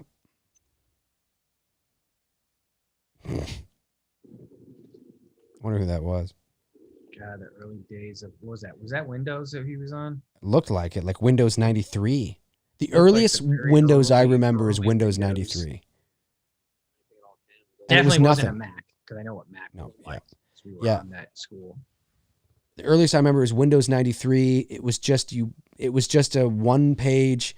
You had like Minesweeper, Solitaire, and like a notebook pad or something, and like a game or two, whatever. It was nothing. And then came Windows 95, which was huge. And then Windows 98. Michael Myers will be a dinosaur by the time Halloween Ends comes out. Yeah, he will be. Probably right. Michael Myers. That's what me, Dave. Spoiler alert: Dave and I are actually going to watch Halloween Kills next week, folks, and we're going to spoil the shit out of it. That's right. We're We gonna got watch it. early We're gonna access. spoil it. We're No. going to talk about every scene, everything that's happening. Somebody's listening to you right now, going, Are you serious? Oh, come on. No, right? "It's happening." Someone's taking me seriously. But Dave, you can't do that. It's a joke. But we are watching the greatest horror movie of all time next week. I am so looking forward to that. For those of you that ordered a poster, it's me, Billy, poster, or are getting a poster perk. This is the tube it's going to come in. All the tubes came in, so myself and Bruce, in the next couple of weeks, will be having a day where we package things up and start shipping certain things. The Blu-rays are being worked on right now. We actually were having a conversation with our vendor today and talking pricing and all that kind of stuff, and he just has to send us back a quote. Not a quote, sorry. We have the quote back, the dimensions for the cover and all that kind of stuff, and because they're going to be doing the printing and the packaging and the burning and all that kind of stuff. So you're not going to be getting your Blu-rays, like in the next week or two or a month or whatever. But I just want people to know that they are being worked on. You will get them, but I do have a shitload of stuff back here that we're going to start shipping out soon: T-shirts, hoodies, posters, all that kind of stuff. So just to let you guys know that we are doing it. It's just it's a process, because obviously, we're a small foreign faction. JonBenet Ramsey. I wonder if anybody will get that. Anyway, probably not. I remember when that story, how huge that story was. That was in the 90s, right? 97. Yeah. It was Christmas 96, but it Seeing became that huge in kid's 97. face on everything, like Yeah. magazines, newspapers. It just seemed like it was forever. And I don't want to get into a big thing about this because it's so easy to go off on a tangent about this because it's so fascinating. I fucking love it. But there is no fucking way an intruder came into that house. I'm just going to tell you right now, the parents are responsible. Maybe not responsible, but they know exact. That ransom note was written by Patsy Ramsey. It was written by the mother. Crazy lady there in Florida, Casey Anthony. Yeah. She totally killed her kid. Yeah. There's She no became a fucking way. photographer. What the fuck? Fuck. Dumb. We should do a show on it. We should just do a 2-dude show where we talk about that shit. We should. Crazy serial killer. Although Casey Anthony, if she didn't kill her kid, I totally would bang her. Absolutely. Absolutely. But just I can't get over the fact that you killed the kid. But she's a murderer, so The horror in me, yeah, kind of, but like I can't look past that. Like there's just no way I can look past that. Like it's like impossible. Like I can't. Like I love this dinosaur too. The one that he comes across that sprays him with some kind of gooey poisonous shit. Yeah. It's awesome. Oh, yeah. It's awesome. I love it.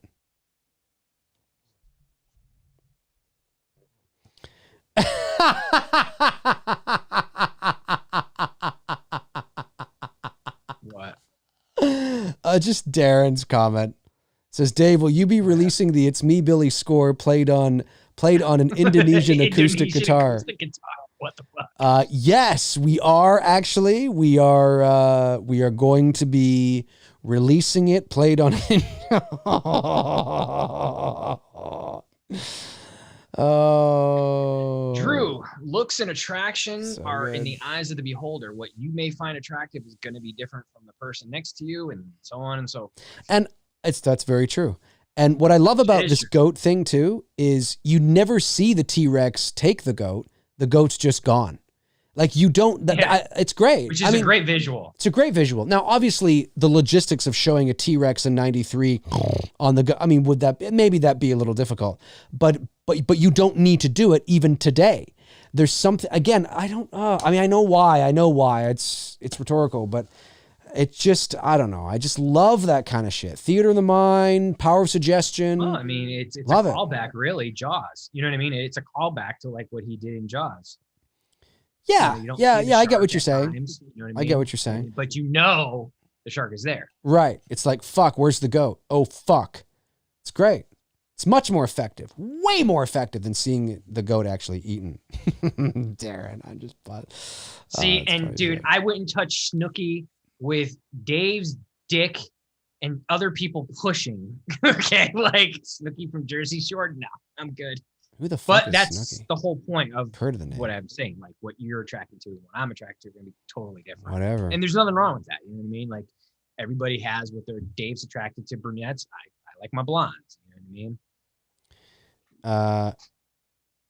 And it doesn't mean that I don't think blondes are attractive. No, exactly. It's just like I love Neb. I think she's beautiful. It's just as you get older and you grow up, you find yourself. It's like how some people like, certain features or whatever. Yeah, here it is, the glass. So great. It's so great. Good build up to the reveal. It's great. Because the payoff on it is great. It's you know what I mean? huge. And the T-Rex looks so good. Even to this day, the T-Rex looks fan-fucking-tastic. This is so good. Such great suspense. This is the Spielberg I miss. And again, not that you had this kind of suspense in, but that adventure, the adventure Spielberg. I know, I got you. He doesn't need to do it anymore. He's proved himself 10 times over. He's older now. He wants to do biopics, dramas. Of course, he's doing West Side Story. Oh, there it is. Yeah, the goat's gone. It's like, what the fuck? The goat's gone. And, I get it. He's earned it. But when he did Ready Player One, I was like, oh, I miss this. Like, I thought it was really good. I thought it was a good adventure.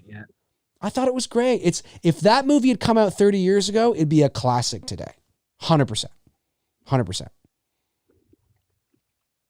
Now this is an animatronic. The close-up of the dinosaur is an animatronic. He looks so fucking good because he actually is in the space. It looks so good. Look at his face. He's like, you want to fucking go, bitch? I love it. He looks so good.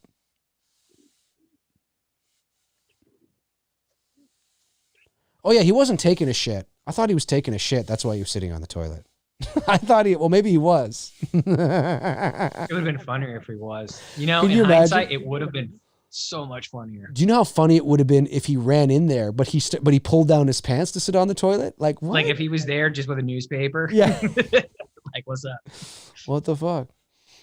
So yeah, I love it. I love seeing the cables go, and it's like, oh shit, he looks great. It looks great. It does. It really does. Now that right there, that's 1993 or 91 when they made it. It looks phenomenal. Seeing him in his full body there, that's computer. That's CG. I'd love to know. He looks great. I'd love to know how accurate they are with the roar. Like how close did they get? You know what I mean? Like obviously we don't know. No, I've heard that the roar is not like that. I've heard it's more.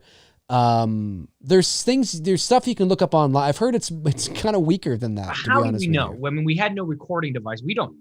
No, but they would base it on like similar species and other things, birds and shit. I don't know. They'd base it on something, but it's.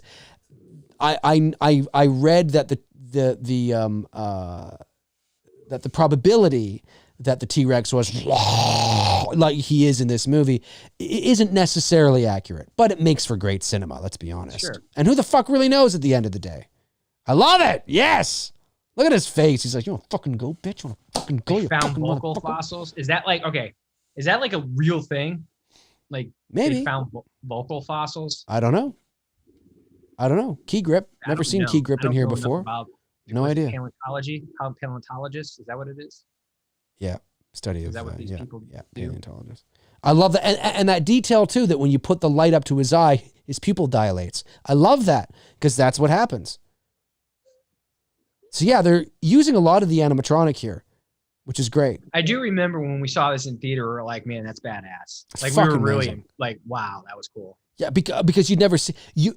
No, Dinosaurs had never been portrayed. It looks so fucking real. Yes, and this is what people have to understand if you're not old enough. Dinosaurs had never been portrayed this realistic before in the history, not like this, in the history of motion pictures. In the history of cinema, nobody had seen anything like this. It was like, holy fuck. Like, this is wild. It was a ride, you know? And the animatronics, like that there, obviously, is an animatronic. Again, all the close-ups are animatronics. They're really in the physical space. It looks fantastic. It looks really, really good. That's computer. And even that looks fucking fantastic. Like, the blending between the two, I believe it's the same animal. I believe it's the same creature.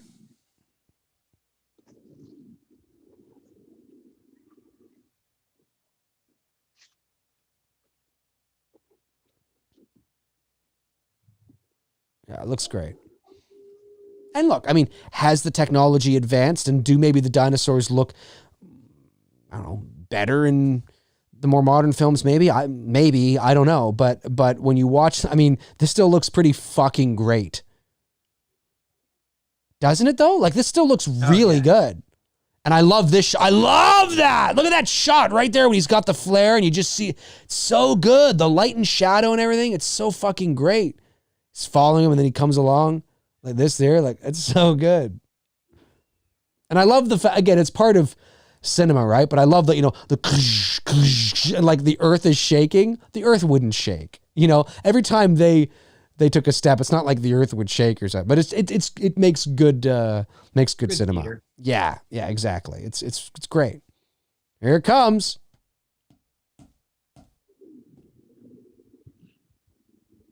He's sitting on the can. He's looking at him like, what the fuck is this? The only dude who gets eaten? Yeah, I think so, right? I think so, yeah. Here he goes. I love this. Well, you couldn't show a lot of that to keep this a PG. That's true. Movie. Yeah, PG-13. Yeah.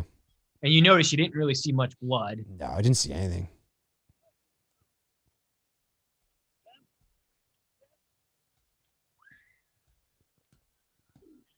I actually, when I was in LA for the Voice Arts Awards about 6 years ago, my girlfriend and I went to Universal Studios and we went to the theme park, right? And we got to ride the Jurassic Park. Like, now the Jurassic Park ride doesn't exist. It's now Jurassic World, and it's similar. But we got a chance to go on the Jurassic Park ride before they revamped it. So that was kind of cool. And they used, of course, all like animatronics and shit. And it was a lot of fun to see. Yeah, I remember being in the theater going, holy fuck. And you can understand, like, when you watch this in context, you know, and you think back to that time and you're like, yeah, like, we're so spoiled nowadays. Seeing effects like this is a dime a dozen. Seeing special effects like this is there's probably like 40 or 50 movies, maybe even more, that come out every year that have thousands of visual effects. You know, the problem is I can watch Avengers, Infinity War, and Endgame, and I know I'm watching a movie filled with special effects. I watch this, and I feel like I'm watching people really at a fucking park. And with real fucking dinosaurs. You know what I mean? There is definitely a difference in the quality. Depends, yeah. And I'm not saying that to piss off the MCU fans out there. I'm just saying it's just like this shot here, the T-Rex. You know what I mean? Like, I believe it. He looks legit, fantastic. You know? Look at that roar. I'm looking at Tony Stark in space in Infinity War. Okay, I know Robert Downey Jr. is on a fucking set. Yes. You know what I mean? Like, I know he's not legitimately there. So that's what I'm saying. Yeah, I hear you. That fucking dinosaur roaring is great.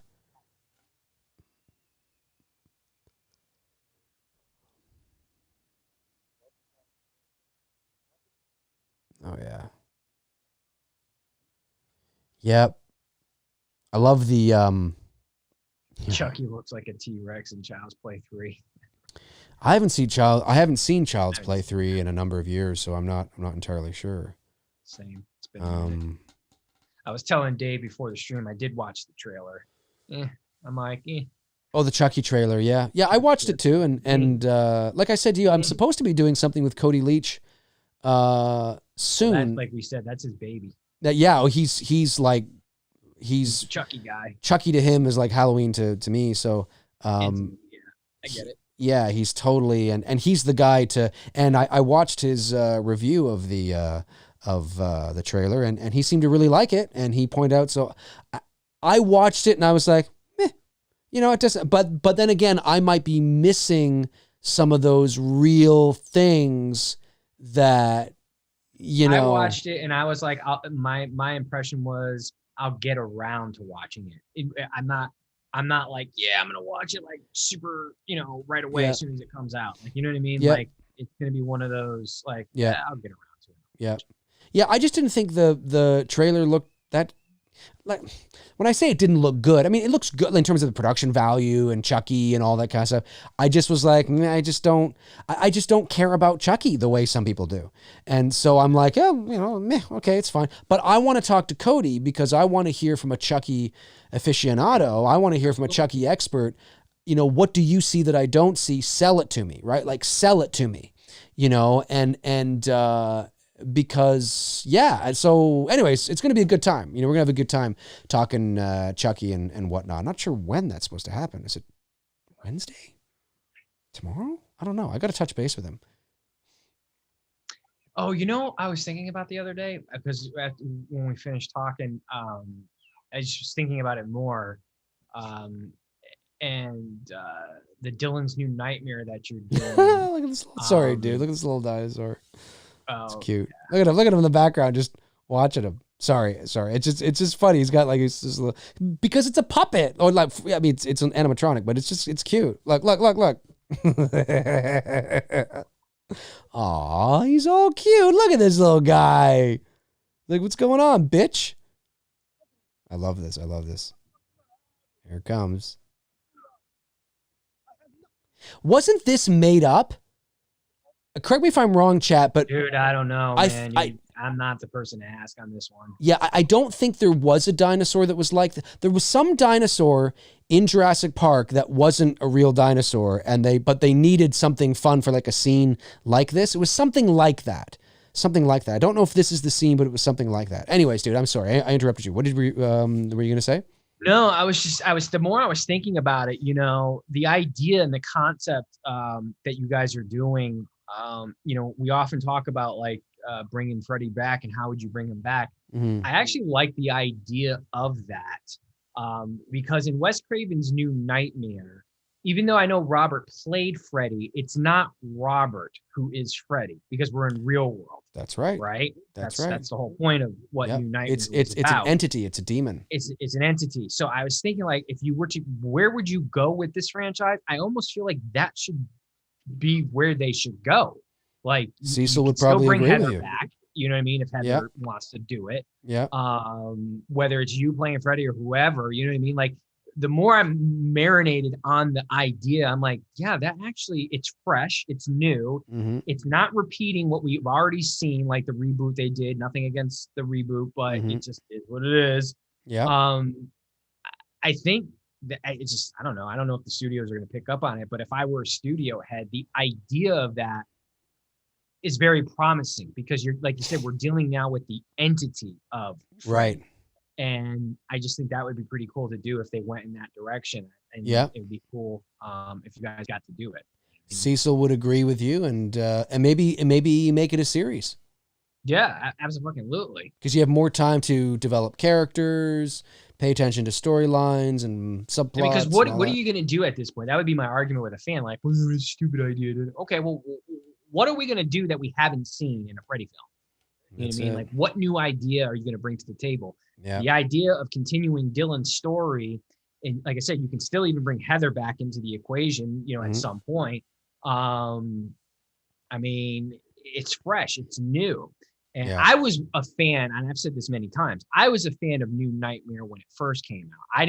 I wasn't one of these people that grew into liking it. That's been like third on my list in the franchise because for me, it goes the original, part 3, and then that. Coincidentally, all films with Heather. Right.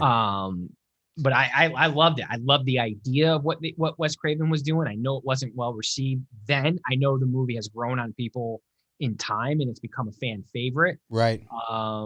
So yeah, I definitely think what Cecil's planning to do. I don't know. After we had talked and because Dave and I had talked the other night and we had caught friends of mine. We just coincidentally we had caught an episode of Full House. It was on TV, and it was the episode where Michelle wants to play with her friend Teddy, but Aaron, who's the character name played by what's his name, Miko. Yep. Is like, no, you don't want to play with girls. Girls got cooties. That episode, just to give you a reference of what we were watching. And I was telling everybody how Dave, my friend, the guy he's doing the movie, they're doing a fan film Freddy sequel. Right. And then Dave and I started talking about it. And the more I started thinking, like, man, they really should go that way. It just makes sense, right. for a new, fresh perspective. But yep. Hopefully it will. Hopefully you guys can get it done. Yes. Yeah. Yeah. Well, myself and Miko and Cecil are supposed to be doing a live stream on my channel soon where the three of us watch Wes Craven's New Nightmare. So I don't have any details on that. We're in the middle of talking and trying to set it up.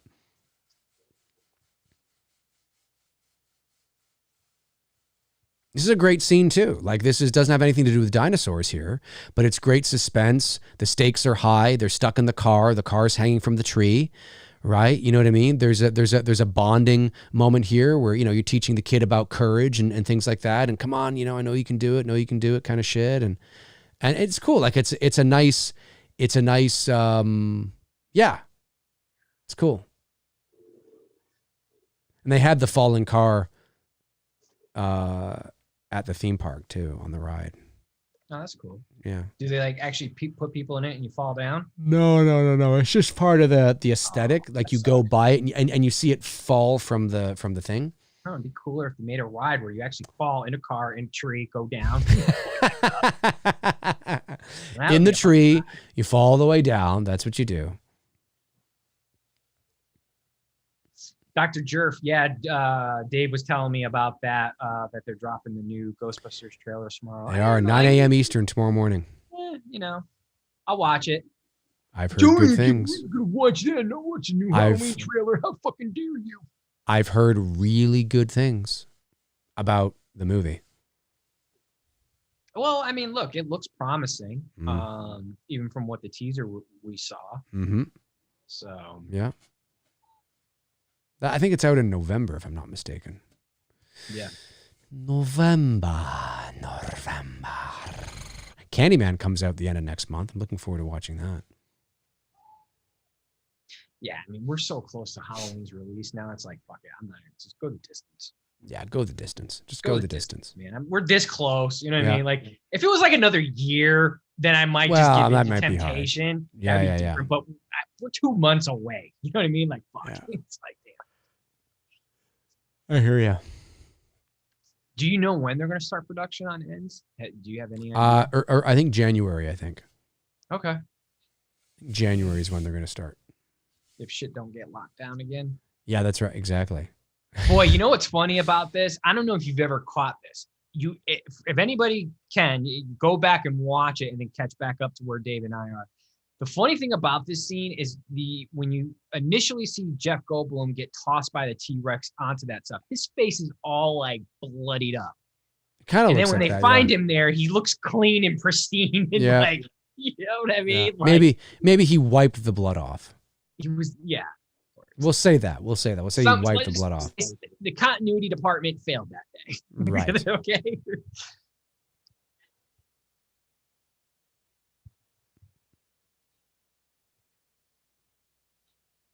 Dun, dun, dun, dun, dun. Most anticipated movies: Gary, Halloween Kills, Candyman, Scream 5. Yeah, I'm excited to see Halloween Kills. I think I'm a little more excited to see Maverick, Top Gun Maverick. I'm very much looking forward to that. Scream, yeah. I mean, I might be more excited. I might be more excited to see Candyman and Ghostbusters. Like I actually might. I can feel you on that. I can understand. I might be. I love this. I love that he's looking at the the footprint with the puddle, and he's like, "Uh-oh, we got to get out of here. Must go faster. Must go faster. Must go faster." Like, this would be a cool ride too. Oh, fuck yeah. They put you in the back of a Jeep and a T-Rex chases you down. Right through. Look at that. It's so great.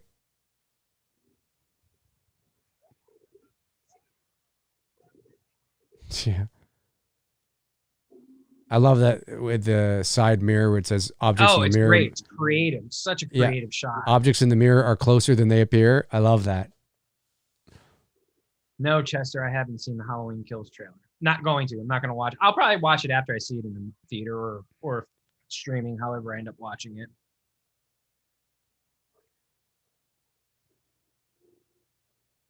So good. God, Dr. Jerf, you couldn't pay me enough money to watch Space Jam 2. Well, yeah, you could. I mean, $1 million would do it. Then I'd watch it. To just watch Space Jam 2? Fuck, I'd watch it for $50,000. No. Just to watch the movie? Yeah, that's true. I get $50,000 tax-free. $50,000 tax-free just to watch it? Yeah, I can do that. I'd watch it for $20,000 just to watch it. No, because I want enough money maybe to buy a new truck. So somebody said, I'm going to give you $20,000 for free if you just watch Space Jam 2. Oh, I probably would. Yeah, come on. My greed. Come on. Would be like, yeah, take the money. Come on, do it now. I love this tree with these vines and shit. I won't be watching that movie. I love these vines and shit and stuff. This is when they come across that other brontosaurus. Maybe that's a stegosaurus. Maybe that's the one with the hump in the head. I'm not sure, but I think I'm not sure. But that's the one. That's the one I was talking about. The one right here, brontosaurus. They have that little thing. I don't know what those are called, but they got they're like brontosaurus, the same, physique and everything. But they've got the difference between them. They got that whatever that is on the top of their head, and I don't know what the hell they're called. Maybe it's a stegosaurus. No, Stegosaurus has got the spiky thing on the tail. Oh, you're right. Brooke, yeah, our theaters are open. Depending on where you go, there's a lot of politics going on in our area. I'm sure you guys are aware of the Georgia voting thing that happened, and yeah, it's craziness. Like, so my in-town theater, they're only letting vaccinated people in. But the theater that's like 25 minutes further away from me will let me in to see it with a mask on. It's all stupid nonsense. Like there's 2 Starbucks up the road from me. Okay, there's one this way, one this way. The one this way, I can go in there maskless. Everyone's go up, and I think they're franchised, so they're privately owned. This one is Starbucks Corporation. The whatever you call it, the lobby is closed, and when you go through the drive-through, you have to wear a mask even through the drive-through. Like you know what I mean? It's just dumb, stupid stuff. Yeah, like, really dumb. People, make up your mind. You know, you got one people doing this, you got one person doing that. Well, what's so silly too is that I read in the newspaper here that online in the news. I mean, you sound so old. Dave. I know. Grandpa. That I read that Pearson International Airport, which is Toronto's main airport, said that on arrival that they're going to start, I think they're going to start, I'm hazy on the details, but like on the fine details, but I think it was, they're going to start lining up through customs. They're going to start lining up people in vaccinated lines and unvaccinated lines. And I sat, as much? Right. But then I sat there and I thought, but we're all going to get on the same plane. So what's the point? Like, unless you're going to have vaccinated planes and unvaccinated planes, who gives a fuck if we're in the line together or not? Because we're just getting on the same plane. I don't understand that logic, unless there's something I'm completely missing that and to be fair, maybe there is, but I just thought that was kind of silly. This whole thing, like, ever since this ID thing got passed, and you know what the irony is? Now they're talking like a COVID ID thing. I'm like, what the fuck? So you're for the COVID ID, but you're against the voter ID. Okay, whatever. And it's nonsense in my area right now, because everything, they're doing it. It's intentional. They're doing it to spite our governor who passed the bill. And so like, you know, we've got 2 grocery store franchises in our area, Publix and Kroger.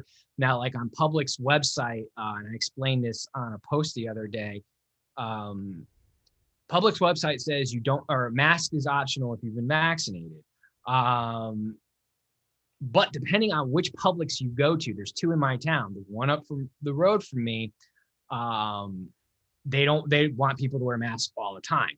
Okay. But then the one that's this way, a little bit further, not much further, but maybe like a 2-minute further drive away, which is where I go to, mask is optional, and they don't really check. They're not asking for proof of vaccination or anything like that.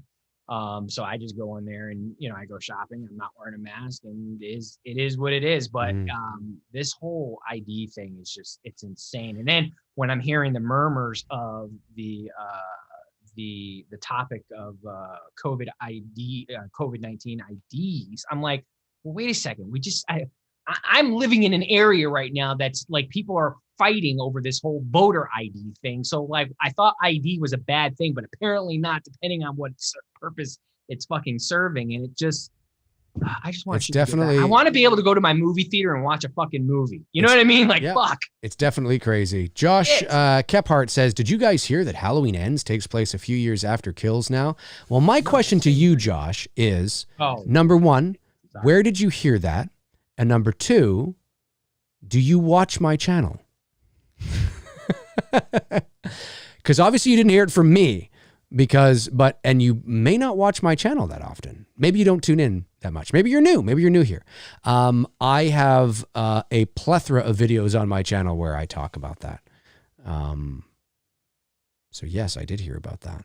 I was talking about it all last week. This is, I like Cinemagic. They're good. They're good shit. I work out to them. I like the, you know what? I would have liked to have seen, I like the scene between, yeah, like I like it. I like this scene because it's a scene where you're finally pushing against his reality. Like he's delusional. Not that he's figured something out in terms, scientifically that's wild, and what he's been able to do and achieve. But he's getting caught up. He's gotten caught up in so much of the money and the power and how much you can make and all this kind of stuff that he's forgetting about all the dangers that are involved and all this kind of shit. And I always appreciated this scene, watching Laura Dern's character kind of push back, and then he's kind of sitting there thinking, they get a close up with this thing. I forget. Yeah, this is cool. God, what the fuck is this dinosaur? I think it's a Brachiosaurus, I think. Brachiosaurus? Okay. I think so. Somebody said that in the chat room, and I think that's what it is. I think that's what it is. And but this is like, again, that's an animatronic there. And you can tell, like, he looks physically in the space, comes in, the way the light hits him, comes back out, but it's really cool. Like, it looks good. Yeah. And you know what's crazy is that if this movie had come out today, even these shots here would be CGI. Yep. They wouldn't make animatronics for fucking anything. Yep. They would honestly, and I think there's a charm about this. I think it looks really, really good. And the blinking is very consistent. Yep. Maybe the eyeball should move a little bit, but maybe it does.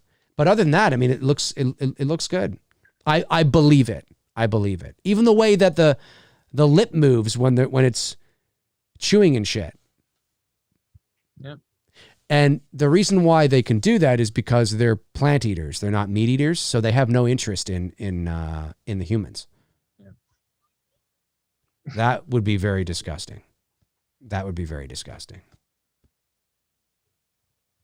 That's why chips, whip, dip. If things continue to go the way they're going where I live, and I said this when we were watching Twister, Oklahoma is it's very much on the radar now. It's not even a thing of a maybe. It's in my line of sight.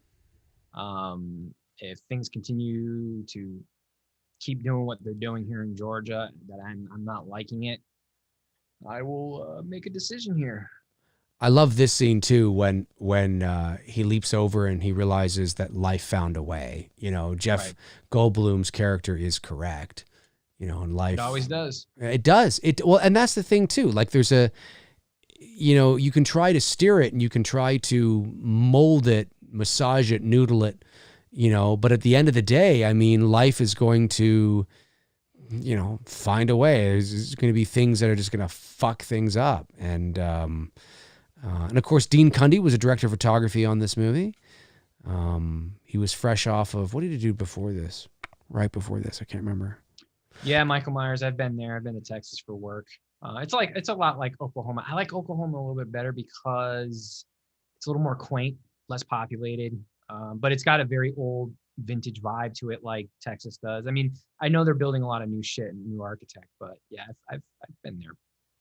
Come to Florida. I know you have DeSantis, but I don't know for how much longer. Look how sexy Jeff Goldblum looks. That I'm scared about Florida is fucking hurricanes, man. Like y'all get pummeled by hurricanes like every 5 years. Yeah. That's the only like apprehension I have to that state. Jeff Goldblum looks sexy. With the shirt open? Oh, the shirt open, the chest just right out there, glistening in the light. He's sexy. He's sexy. I'm sexy and I know it. Totally. Wasn't that a song? It was a song. Yeah, I think early 90s. I think early 90s. I think it was early 2000s. No, I think the one we were thinking of is Right Said Fred on Too Sexy. There's actually a song. Oh, you're right. Sexy, you're right. And I know it. And I think that was more 2000s. Yo, you're right. You're right. That was like too sexy for my shirt. Too sexy for my dun.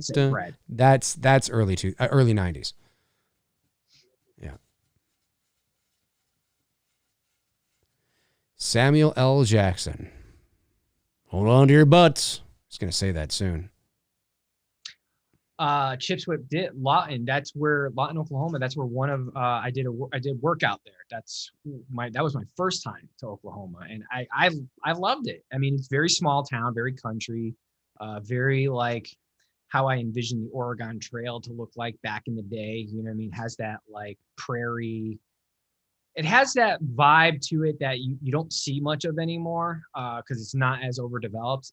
It's got just a beautiful landscape. I took great pictures when I was out there, not just for my client ship, but for my own ship. Mm-hmm. And I got to see AJ's oil rig. I got to see one of those things up close and personal. Cool. That was pretty cool. That's cool. I'd never seen one of them before. I've only seen movies and shit. Got to see the windmills up close and personal. That was pretty cool. Took a few pictures of them. I got a question for the chat. How old were you when you first watched Jurassic Park, the very first movie? How old were you? And did you see it in the theater when it first came out, or did you see it later on VHS or DVD? Let me know. Let me know in the comment section. I'd like to know. We were like, 14 when it came out? 14, yep. I'd like to know how old you were when it came out, and if you were, if the first time you saw it was in the movie theater.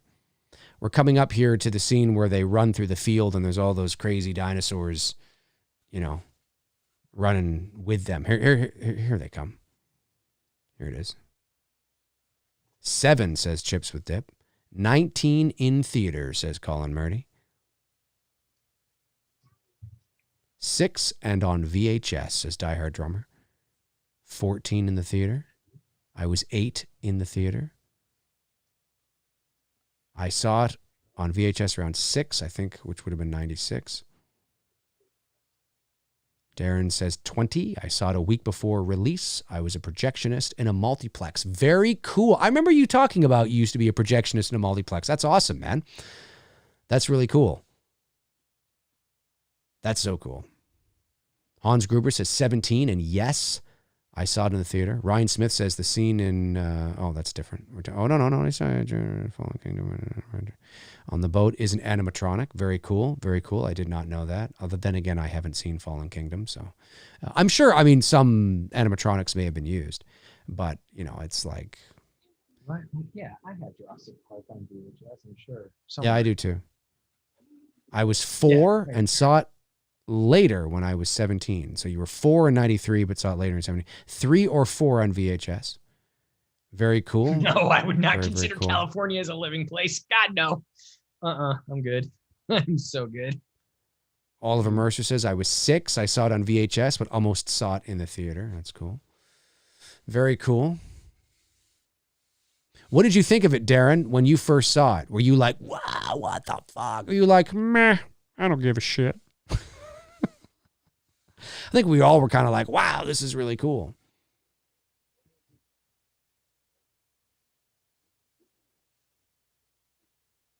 Sexy Jeff Goldblum. His knee is he's out. Showing off that masculine chest. He's showing off his right nipple.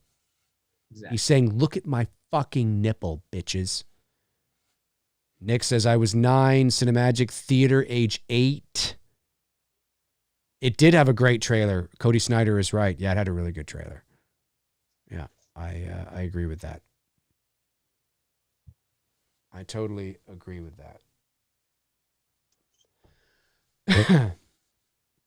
This is the guy here that when he's out in the jungle, he was like, it's like the raptor.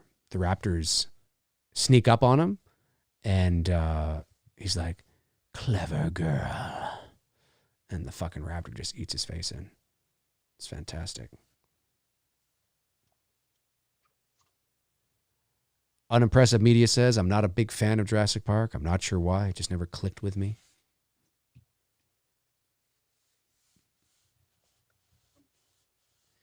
Darren says, I was stunned when I first saw it. A decent summer following Cliffhanger in the Line of Fire and Super Mario. Cliffhanger, man. I like Cliffhanger. Stallone's Cliffhanger. Cliffhanger was good. Yep. John Lithgow. That was good. Yep. Yeah, Cliffhanger. And I In actually the Line like of Fire is good. Really good. Clint. Really good. Yep. He plays the Secret Service guy. Secret Service guy for Kennedy's assassination. That's right. Gene Hackman, I think, is in that. Yeah, Hackman's in that. John. Is that the one he's in, or is Hackman in the one?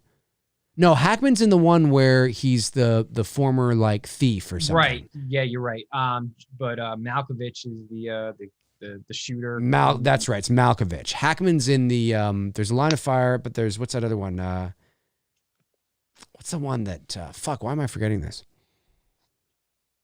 I have them in the Line of Fire. Absolute Power. Absolute Power. I think that's the one with Hackman is Absolute Power. Yeah, that's really good. Didn't Hunt for Red October come out around this time too? 1990. Okay, so a couple years before. Yeah, a couple years before. Yeah. Yeah, people, I know we talk about the 80s a lot because it's, it was a great decade, but that the 90s, they got their shit. You know what I mean? Yeah. We don't talk about it enough. I think because of the sheer disappointment of the Curse of Michael Myers ruined the 90s for me. Oh, sure. Here comes the clever girl. At least it's coming up. Clever girl. And Eastwood was already directing at that time too. Eastwood directed I think he directed Absolute Power in the Line of Fire as well. Yeah. I'm pretty sure he did. He's a good director. No, he's still Robert, directing today. I wouldn't do a Jurassic Park photo shoot. No. Sure. Just donate like $10 million. $10 million and Tony will build an animatronic. Although I could go to some theme parks out there Dude, that have dinosaurs. You know those funny dinosaur things that people dress up in, the ones that kind of bounce around and bobble shit? I'll come down, I'll dress up in that, and I'll be like, and then you take photos. There you go. Perfect. I'm all in. That'll We'll work. go out in the woods, and that'll be our jungle. That's it. That's it. Oh, man. Oh, thank you, Darren. Wolfgang Peterson directed In the Line of Fire. Thank you very much. Okay, I stand corrected. Stand corrected. Great film, though. In the Line of Fire is a great film. Wolfgang Peterson, yeah. Is he dead now? He's directed some pretty good movies. Wolfgang. Imagine having a name like Wolfgang. You're a gang of wolves. What's your name? Wolfgang. Sorry? Wasn't that Wolfgang. Mozart's first name? That's his first name. The director that directed In the Line of Fire. Well, I know that. I was Oh. saying, wasn't that Mozart's first name? Wolfgang Mozart? I don't know. That's a good question. I think it's Wolfgang. Is it German? Or I don't know what it is. Something like that. Wolfgang. Wolfgang. And he has to say it like that every time. Sir? Yeah. Yes? What's your name? My name? Yes. Wolfgang. Peterson? Sorry? Wolfgang. It's got to go. Now it's gang. Wolfgang Peterson. German. Yes, I was right. Awesome. I got something right today. I will say if there was a language I could learn, German would be definitely high on the list to learn as a second German. language, because everything they say, they sound like they're yelling and they're angry, and it's just Well, German, I It think, really is. Yeah, you're right. I have no interest in learning another language, but if I did, it would probably be like, what language sound like French sounds cool. Spanish kind of sounds cool, but I just don't have the patience. I have no interest in learning another language.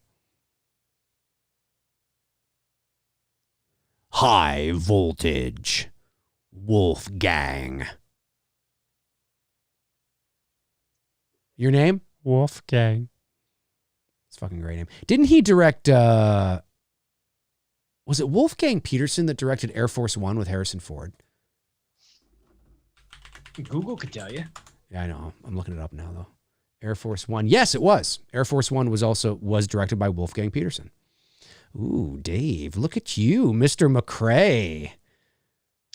Well, if He's you're still telling- alive. He's still alive. Nick, if you're telling me that Hocus Pocus, The Fugitive, Under Siege, and The Firm all came out in 93, then that means What's Eating Gilbert Grape came out in 93, because Tommy Lee Jones' character in The Fugitive beat Leonardo DiCaprio's character out for the Academy Award that year for the Best Supporting Actor, which in hindsight, Tommy Lee's performance was good in The Fugitive, but when you look at what Leo did in What's Eating Gilbert Grape, I'd seriously have to look at the Academy and go, really?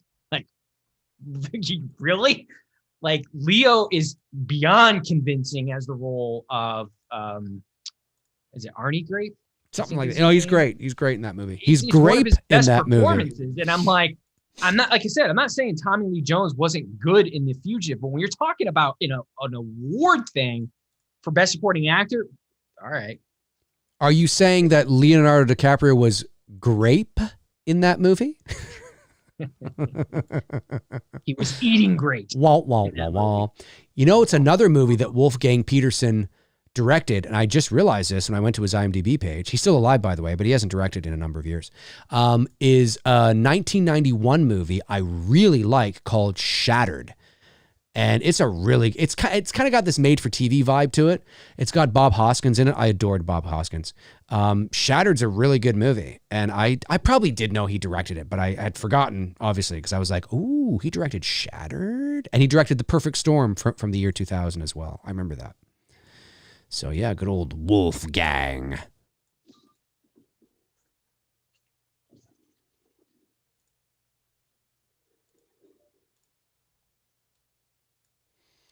We're in the middle of the I like that. The arm comes off. That's great. I love it. The Raptors. And you can tell that a lot of these close-up shots of the Raptors they're physically in the space. This Raptor sequence was fantastic. It was a lot of fun to watch. It was really cool. Like, it was just so, like, again, like nowadays these movies, when you watch Jurassic World,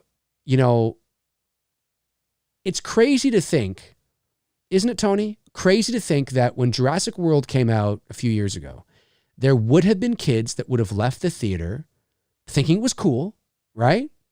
Thinking it was cool, but would have just, gone on with their day You know what I mean? Because they're so inundated with that level of special effect, not necessarily dinosaurs, but that level of quality, the intensity, the pacing. Oh yeah, they weren't talking the about flashiness. It like back when this first came out. No. But I just mean like it's crazy to think that. No, but we were. That's what I mean, right? Like we had never seen anything like this back in the day. Yes, exactly. It's just so. Oh, here comes the clever girl. I love this. Look at the face. Hey, bitch, what's up? So this is actually a couple people get taken out in this movie. Yeah. Oh, I love like he's biting his fucking face. I love it. I love it. It's so good. Look at that snake too, because snakes, dinosaurs, reptiles, crocodiles. I hate snakes. Well, you're up there with Indiana Jones. Yeah. But yeah, like it's hard to believe because we're so desensitized today as a society that anybody would walk out of a dinosaur movie with those level effects going, yeah, it was all right. You know, like, and look, I mean, if the movie is meh, I mean, that's fair, right? If it's a meh, you know, story or whatever, but it's just so cool to think that there's so like nobody had ever seen anything like this before. You know, it was just like, what the fuck? This is wild. And it still holds up. It's a really solid film. There never needed to be a sequel to Jurassic Park. I know Michael Crichton wrote The Lost World. Did the kids ever come back? Yes, they did. Briefly, right? For like they were briefly in The Lost World, I think. I think they were briefly in The Lost World. Yeah, for like a scene. Yeah, like one scene or something. But I don't think they've come back. And are they in the new one? I haven't seen them yet since I missed coming out. Well, it's not out yet. It's coming out next year, I think. The new one. I don't know. Yeah, I wonder because they brought back Goldblum, Laura Dern, Sam Neill. I wonder.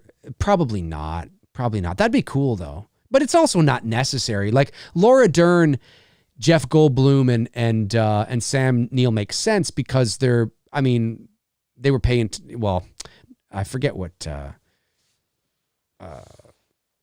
Goldblum was. He was not a paleontologist. But I mean, it makes sense that you would bring them back. The kids, unless the kids suddenly are paleontologists or something, it's not necessary to bring them back from a story and character perspective. The other three is kind of cool, but. I love her reaction. Just I know. Pure fear. I know. The shaking of the jello and everything. Yeah. It's so good. The kids did good in this, I will say. They really did. Really, really good. Yeah. Look at this little dinosaur walking around. It's so good. He's like, all right, bitches. It's so great. Yeah, the kitchen scene. This was on a set. This was on a soundstage. This is not actually in Hawaii, and it's not... Tony Moran needs to come in this one. Tony Moran, yeah. Tony Moran. He's in every movie ever made. I love when the dinosaur... Yeah, the raptor comes up and fogs up the glass too. That's cool. So last week you were fighting with Danielle Harris. This week are you fighting with Ellie Cornell? I figured you're just going to go through the whole cast. No. I reached out to Danielle Harris and she never got back. Again, not surprisingly so, because I think the moment had passed and she didn't feel it was necessary. You know what I mean? So I was like, yeah, whatever. McRae Well, fighting with every Halloween cast member. I wasn't fighting with her, but if the I should have. Yeah, I should have been like, hey, listen, you dumb son of a. Go through the whole cast. I go through the whole cast. Just call everybody names. Next up, you're gonna fight with Bud. Yeah, that's What's right. his name in real life? Leo Rossi, I think. There you go. Leo, you schmuck, you are Team Tony. I think it's Leo. Yeah. Just start making videos of cast members calling them like Team Tony. Exactly. And they're not even involved with anything. I just do that. That'd be hilarious. Just do it. What the fuck? Why not? Janet, whatever her name is in real life. Team Janet, Tony. You are Team Tony. Yep. That's why you got it in the temple. I really appreciate by the dick. Yeah. I really appreciate the on any movie. I mean, even today, but you know, I just like, you know, to know that this was shot on a soundstage. Like this looks like a real kitchen. Do you know what I mean? And the fact that I don't believe it is. I think it's a set, obviously, as far as I know. But it really, like, you know, the set decoration, the set designers, it's fucking important, man. I love that little tap of the claw. Like he's got some sort of, like, he's actually like going, let's see here. It's just so cute. It's funny. Can you look at those claws though? Fuck. The Freddie Mercury lookalike that was dead. Oh yeah, he's Halloween. fucking Team Tony. He is totally Team Tony. Oh, 100%. 100% he is, a son of a bitch. You really should. That would be hilarious to start a new series. Team If I wanted to Tony. start a drama channel, I would. Just like pulling shit out your ass. That'd be great. I should. entertainment. Yeah. Yeah, this is a good scene. And the Raptors and everything, it's cool. Raptors became kind of cool. Well, I mean, fuck. Blue. Toronto named their the basketball shit, team the Raptors. And Toronto's basketball team became a thing just 2 years after this movie. So you bet your ass that this movie heavily influenced the name of the Toronto Raptors, because Raptors were fucking cool. They're cool now, man. Blue. Yeah. Have you seen the new one? The new what? The new Jurassic World? You know what? I haven't seen any of the new Oh, ones. well, that's why you're not getting the blue reference. I was like, he's not getting that reference. No, I'm Never not. mind. I gotta watch it. I You just do. never watched it. I will. I'll watch it. Maybe I'll watch it tonight. I don't know. These are Audio Technica headphones. I actually have a few pairs. I have a white pair, a red pair, I have a black pair. They're good. They're solid. Good audio. Yeah. Good shit. Good. Good. That sounded like Trump. That was really good. Good. Good. It's very Coming good. back. It's Welcome good. back. We're watching Jurassic Making the Park. greatest Okay. comeback ever. It's good. They're the gonna be best. great. The best dinosaurs. The biggest dinosaurs. Best dinosaur movie ever. That's right. It's the biggest. Melania, can we watch Jurassic Park I actually tonight? gave Spielberg the money and funded this project myself. That's it. That's it. Yeah, they did a really good job. Like the details on the dinosaurs and shit. It's a great movie. I mean, it's a great adventure film. And yes, it's based on a book, but obviously it was adapted for the screen. I think the screenplay is solid. I don't think we should see too much of the dinosaurs or too little. I think the dinosaurs, in this day, nearly 30 years later, I love that scene. And nearly 30 years later, they still hold up. Yeah. Still holds up. That's because everybody in this movie was Team Tony. That's right. That's That's correct. why this movie holds up and is so great. That is correct. That is correct. Thanks, man. The mic is good. I got a boom coming that like Dave has. So the mic won't be Boom so arm. protruding, in the shot. The camera will be more off to the side. Yep. Dave helped me out with that one the other day because I needed a better audio setup because it's all about giving you guys the best that we can. And that's been bothering me for the longest time. And when I got back into doing DJing again, I was like, fuck it, just get what I need, get it done. And, because it's not just for the show, because I'm also using the audio interfaces for my DJing to give me good, That's right. audio recordings for the shows that I'm doing. But I'm glad that the mic's working out well for that you're getting good audio from me. That only helps the show out better. Exactly. It's because Trump Exactly. gave me it all Yes, love it. You son because of a I bitch. didn't vote for him. Yeah. I voted for Cover my myself. ass on Okay. that one because I I did not voted for want to give a myself. wrong impression on that. Rebooting system. Yeah, that's right. And the ending shot of this film too, like the ending shot where you see the T-Rex and the banner sort of, floating to the ground, and he just turns and he gives like that one last roar. It's so great. It's such a great shot. Such a great shot it's not the ending shot of the movie. The ending shot of the movie, I think, is the pterodactyls or whatever they are flying over the water, I think, or the helicopter flying into the sunset, I think, but it's a great shot to leave on in terms of the big stuff. So great. It's coming up here in a second. It's just a Behringer mixer with a Behringer audio interface. That's all. It's nothing crazy. I wasn't gonna drop like hundreds of. I mean, maybe at some point, depending on how serious I go and how things go with this DJing thing that I'm doing now, I might upgrade that. We'll see. But yeah, it's just when I was looking, I was like, man, you can get seriously deep, and like spend lots of money, which is what I didn't want to do. I just wanted to get something that would get it going. Yeah.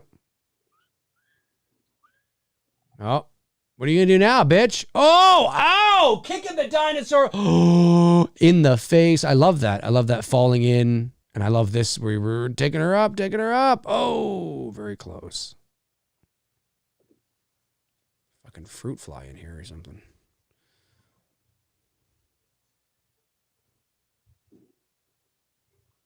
Has Samuel L. Jackson said, "Hold on to your butts" yet? I must have missed it. I think so. It's probably a long time ago. And the I must have missed that. Fuck. Yeah, we missed all of that. Holy shit, what the hell were we talking about? Hackman in the Line of Fire? Probably. Tony Moran. Damn it. I wanted to fucking see the It's a great one. Tony Moran. And I love this, how they're leaping onto the dinosaur bones and they're like hanging from it and shit, and the raptors hanging from it. Like, it's just wild. It's like, come on, really? Like, holy shit. Shit's gonna fall from the ceiling and stuff. And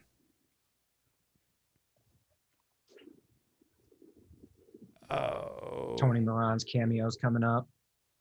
Yeah. Serious, right there, the tail. That's the tail. Yeah, that's him. That's him. The tail of the raptor was Tony Moran. Yeah. Oh. He played the tail. He didn't play the head. He only played the tail. That's right. That's right. See, he was the head of Michael Myers, but he's the tail of the raptor. He's the tail of the raptor. That's right. And his screen time is done. And that's it. But ask him, he's in the whole movie. That's it. Yeah. So when you see the body shots far away, definitely those are CG raptors, but they still look good. They look good. And there's the T-Rex coming in. Fuck, man.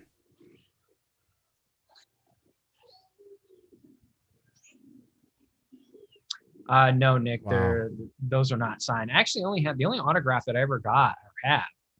And I'm not really a big autograph person. That's why is Heather Langenkamp and Robert Englund, the iconic shot of Nancy in the tub and the glove coming up. That's the only thing I have, and it's autographed by both of them. I love this line. He says something like, "I'm not going to give you my endorsement," or whatever he says. It's true. It's like, yeah, I'm not going to endorse your fucking park now.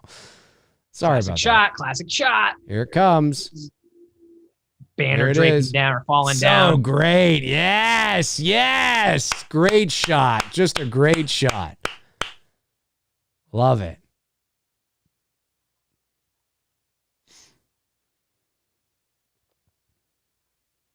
A great shot to end that, the ride.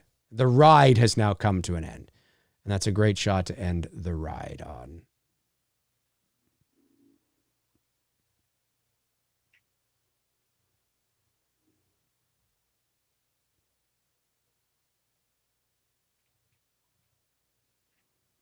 Come on, Richard Attenborough. It's over, buddy. It's over. I'm not as invested into Jurassic Park or World, so I don't. To me, it doesn't matter that they're all coming back. Like I said, I enjoyed the first Jurassic World. I didn't enjoy the sequel as much. It was all right. So hopefully, maybe with this third one here, I might like it a little bit better. But to me, it doesn't matter who's in it. I mean, I do like that Pratt's in it because, like I said, I am a Chris Pratt fan. I've yet to see Tomorrow World, but everyone keeps telling me it's really good and I need to watch it. I was hoping iTunes might grab it, but I guess it's just an Amazon thing, and I'm gonna have to watch it on Amazon or whatever because it's an Amazon movie. But yeah, I don't know. What about you, Dave? Are you stoked that all the people are coming back? Or I'm sure, and nostalgia, sure, but I haven't seen the others yet, so. Yeah, you gotta get caught up on. Oh, those aren't pterodactyls. What am I saying? Those are, but there's something. They're prehistoric. No, they are pterodactyls. No. There's something else. But yeah, you're right. But they're prehistoric though. You do see pterodactyls in Jurassic World, though. Yes. Well, you see them in part 3 too. In Do you? Jurassic Park 3, yeah. Yeah. Looks so awesome. It's so well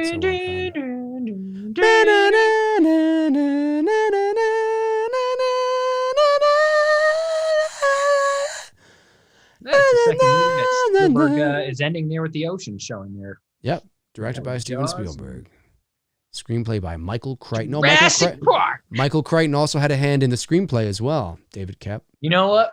Before the new one comes out, we'll have to watch Jurassic World on this. We'll have to do a Jurassic World night. Yes, we'll definitely have to do a Jurassic World. We don't have to do the sequel to Jurassic World, but definitely we should do Jurassic World.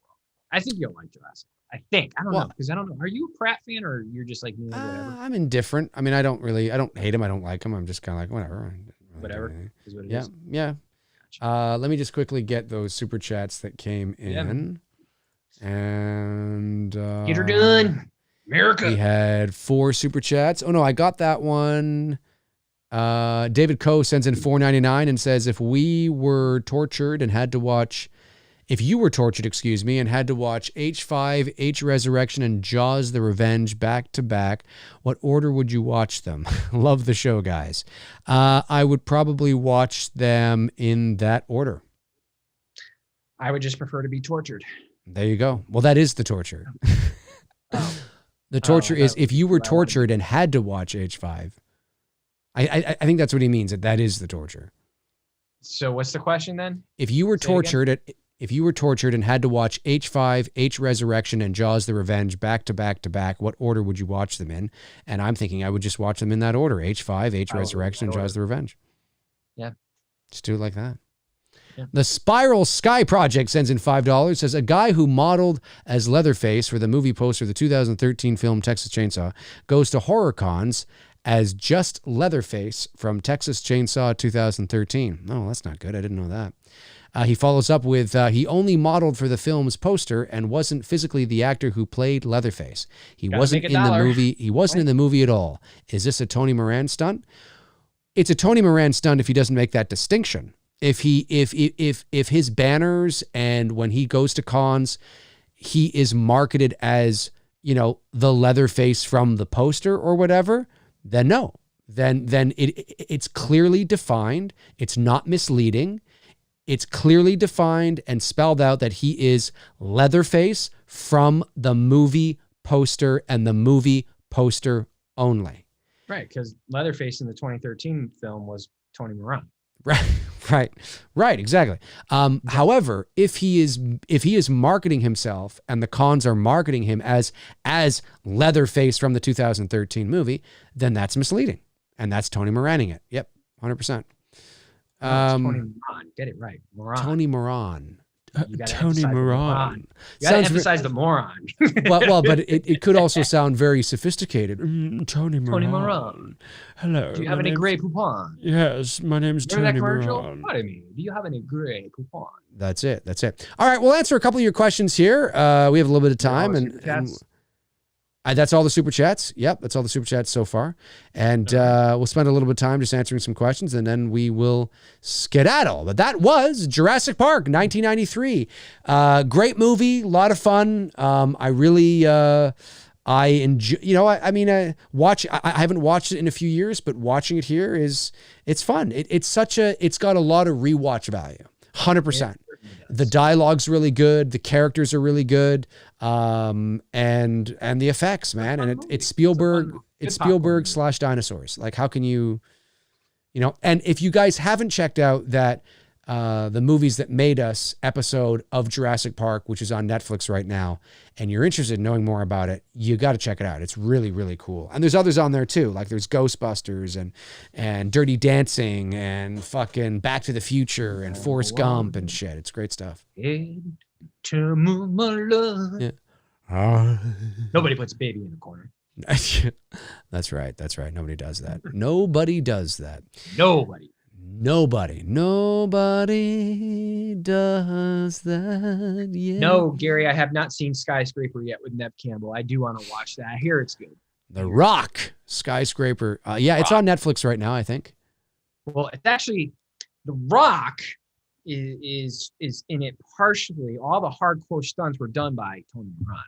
Yes, that is correct. That is correct. He's got quite the IMDb, Tony Moran. He really does. Yes, he does. He's incredible. Oh, he's fucking fact, amazing. The car that Vin Diesel drives, yes, flies from building to building is Tony Moran. Yes, not a car. No, it's Tony not a Moran. car. It's actually yes, it actually is him. Yeah, it's incredible. It's incredible. Absolutely. Chester Franklin Jr. says, Dave and Tony, have you guys seen Texas Chainsaw Massacre Remake 2003? I certainly did. I saw it in the movie theater. Yeah, it's Jessica Biel, right? Yep. Yeah. Great film. Great film. Great reboot. One of the great remakes of that. If not the great reboot. That's remake, fantastic. Whatever. Yeah, it's fantastic. It's definitely the best. Yep. 100%. 100%. What? It's better than Halloween. How dare you say that? Yeah. Evil Alex says, you guys going to watch Godzilla from Roland Emmerich on the show? I don't want to watch it. Absolutely. Is that the Matthew Broderick one? Yeah. One day. When we're like in our 90s. Bishop Walter says, old dudes is some bullshit. Yeah. Bishop Walter says, Dave, new Tila got really butch and is mad at men all the time. Do you think she will try out for the American women's soccer team in part 2? Bishop Walters, I could not disagree with you more. I loved Kevin Smith's first 5 episodes of Masters of the Universe. Oh, I was like so confused. I'm like, what in the world are we talking about? Now I know. Okay. Masters of the Universe, yeah. Now Tila she does look more masculine. Yes, she's not the hourglass feminine that she looked like in the 80s cartoon.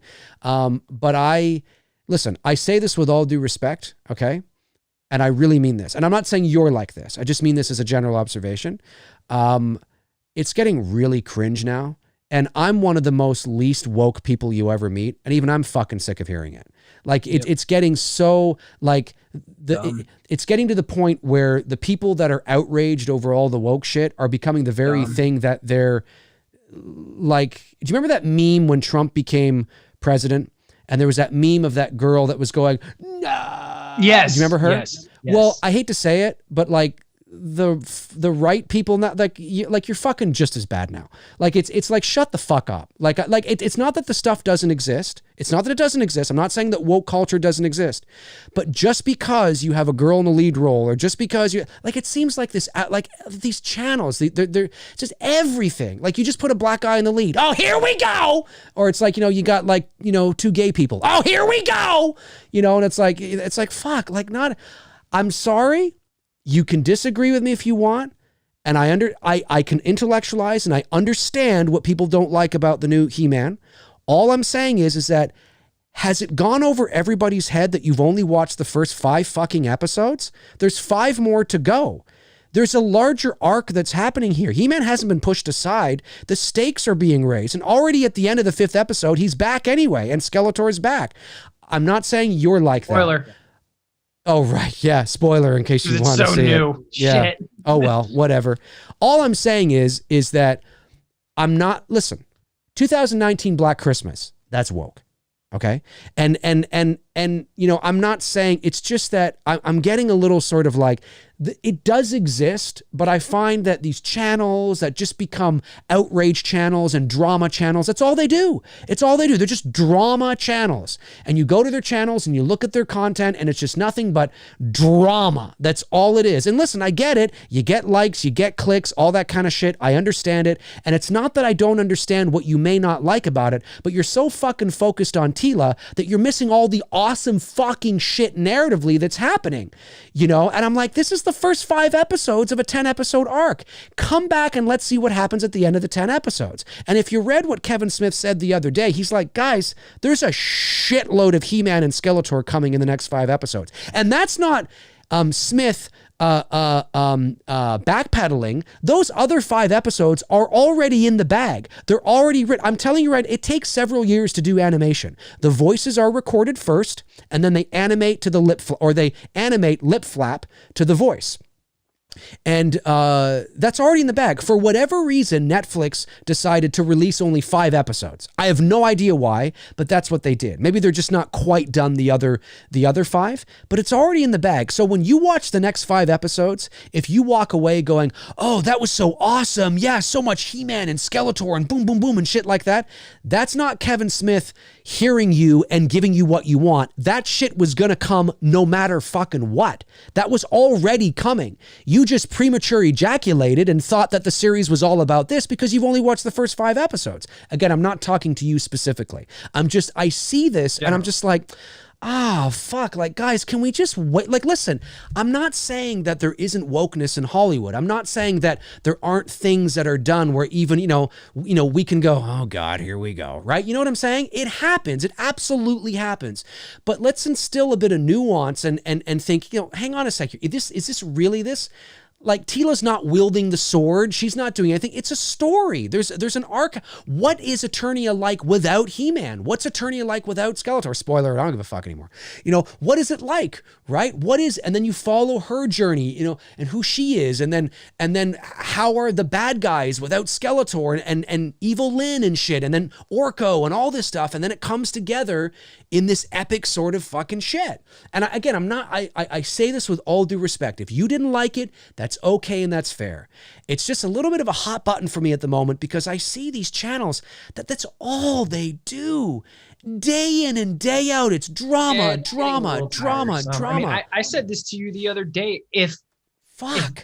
If Hollywood didn't take the approach over the last 5 years plus, whatever it's been, you know, to do things like remake Ghostbusters with a female cast, Ocean 11 or Ocean's 8 with a female cast, if they weren't Black Christmas, you know what I mean? If they weren't really pushing that agenda, and like Dave said, there is an obvious that Hollywood is pushing a feminine thing. 100%.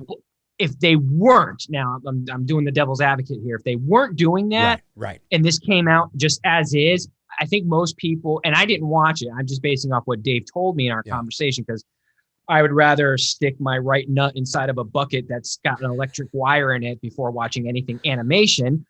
I know TMI right there, but the point is the left nut, not the right. No, I want to do the right one to make the left one jealous. I gotcha. No problem. All right. Yeah, but no, people wouldn't care. They'd probably go, well, okay, this is different. This is interesting. Okay, from what Dave said, there was kind of a pretty cool fight between He-Man and Skeletor finally got the upper hand, which now I didn't watch the cartoons in the 80s because I was, like I said, I've never been into cartoons, but I know He-Man. I know the premise of it. Yeah. And I know it's Skeletor trying to take over Castle Grayskull. I get that part of it. Yeah. So I think people would have totally approached this different.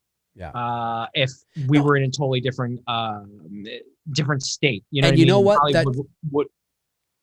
No, dude, I'm just gonna say that's a fair point. It's a fair point. It absolutely is fair. It's the culture we're in. It's the it's the heated. We're very tribal now, right? He said, she said, colors, teams. Like it doesn't matter what I say. It doesn't matter what I say about He-Man and Masters of the Universe. It wouldn't matter what I say. If your mind is made up, you don't give a fuck about what I have to say.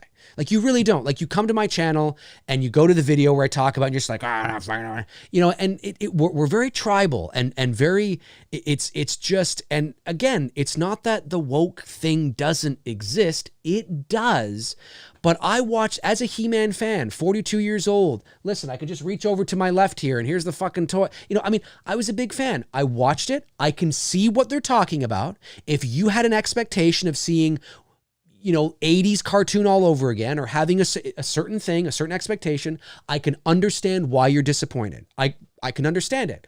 But all I ask is, it's 5 episodes. There's 5 more to come. And they're already in the bag. Let's judge it as a whole, not as a half. And let's see. If by the end of the 10th episode, He-Man's been in 2 of them, well then yeah, I'd be right there with you going, what the fuck are you doing? Like, what the hell is this, right? But let's see where this goes. There's a big, like, in the 80s, each episode was, one story. Kevin Smith is telling a larger story here, right? So he's got to draw it out. He's got to create conflict and stakes and tension and suspense. He's got to do this. And he's made bold, creative decisions that are fascinating and interesting. I know. And listen, I'm not coming down on Bishop. I know I went off on a tangent there like I sometimes do, and I get all heated. Dude, like, it's a fair question, you know, and I completely understand it. But I don't feel the same way. I don't feel the same way as these channels that they focus so much. And I hate to say it because, listen, you guys know me. I'm a very centrist kind of person. I'm probably a little right of center than I am left, but there are things that are very left that I agree with. There are things that are very right I agree with. I always try to be very balanced because I think that's the happiest place to be. Because if you get so caught up on one side or the other, you get caught up in the identity politics of it all. And I think that these people that are very much on the right, that are just doing they're just as bad as the people on the fucking left. Like I said, and it's just like, fuck, can we shut up? You know what I mean? Like, can we look at, in my opinion, there's only so much I can take from both sides, in my opinion. So I like the cartoon. I can't wait to see where it goes. And although I understand what you're saying, I'm looking at it through the lens of, this is 5 episodes. Let's see where it goes. I enjoyed it. All right. Hopefully that, No, I hear you. I don't know. That's why I don't associate with either side. Right. Well, and that's the best. Tony, you got to pick a side. No, fuck you. But that's the best place to be because you're balanced, right? Because then you get more of an objective view, and you're like, well, you know what? That makes a lot of sense. And then you look over to the left, and you're like, well, actually, you know what? That makes you kind of have this thing. You're not so caught up in the tribalism and the teams of it. You know, like, no, I gotta support this person no matter what. And it's like, are they a fucking idiot? Yes, but they're left and I got to support them. I just don't watch it. I see the cliff notes online. I'm like, oh my Same. God, are we really fighting about this? Like, for real? Yeah. Okay. And there's just nothing worse. Got nothing better to do. And there's nothing worse than clicking on a video that is nothing but just somebody who thinks they know what they're talking about. It's just recycled buzzwords all the time. They're just recycling what the more informed channels are doing because they want to get in on the game, and they're just recycling buzzwords, you know? And it's like you really have nothing. It's just like, let's make sure I got to, woke, check, elite Hollywood bullshit, check, feminism, check, and it's like, and it's not that those things, again, don't exist, but you can tell the channels that are just recycling, it's all they do. But you know what? It gets clicks, it gets likes, it gets views, it makes them money. They have an invested interest to keep you angry. So I don't know what anybody would do if we had a perfect world. What the hell would anybody do? What the hell would we be fighting about? I don't know. I live in a pretty perfect world because I don't watch any of that shit. God bless you, Tony, and I'm not even religious. God bless Tony, and I'm not even religious. Terrence Sand says, favorite Indian sitar too? Is that how? Favorite what? Sitar, S-I-T-A-R, sitar tunes?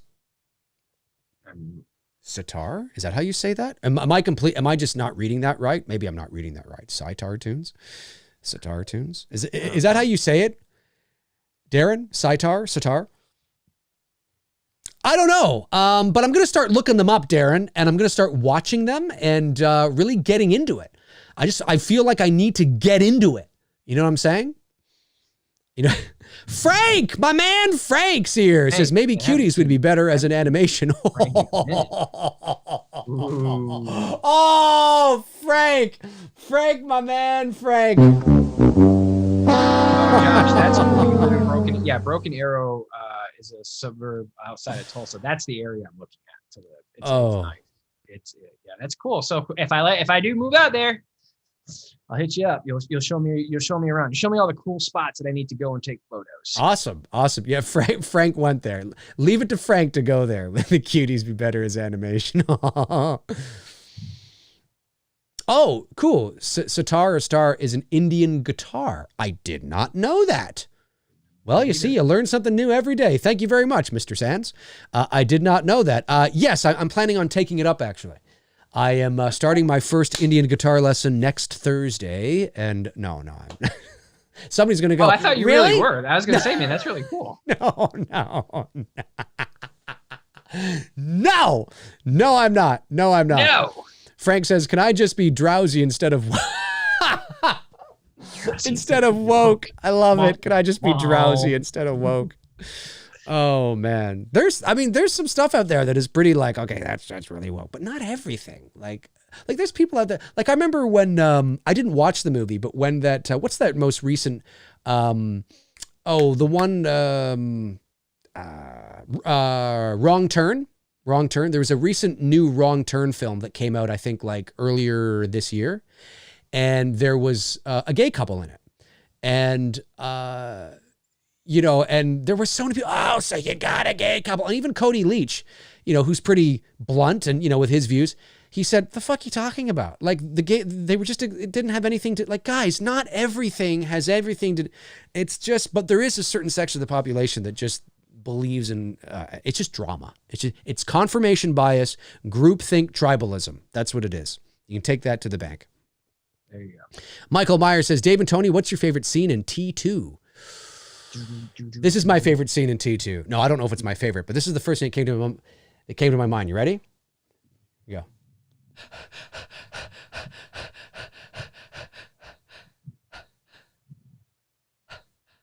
I have no idea what you're doing.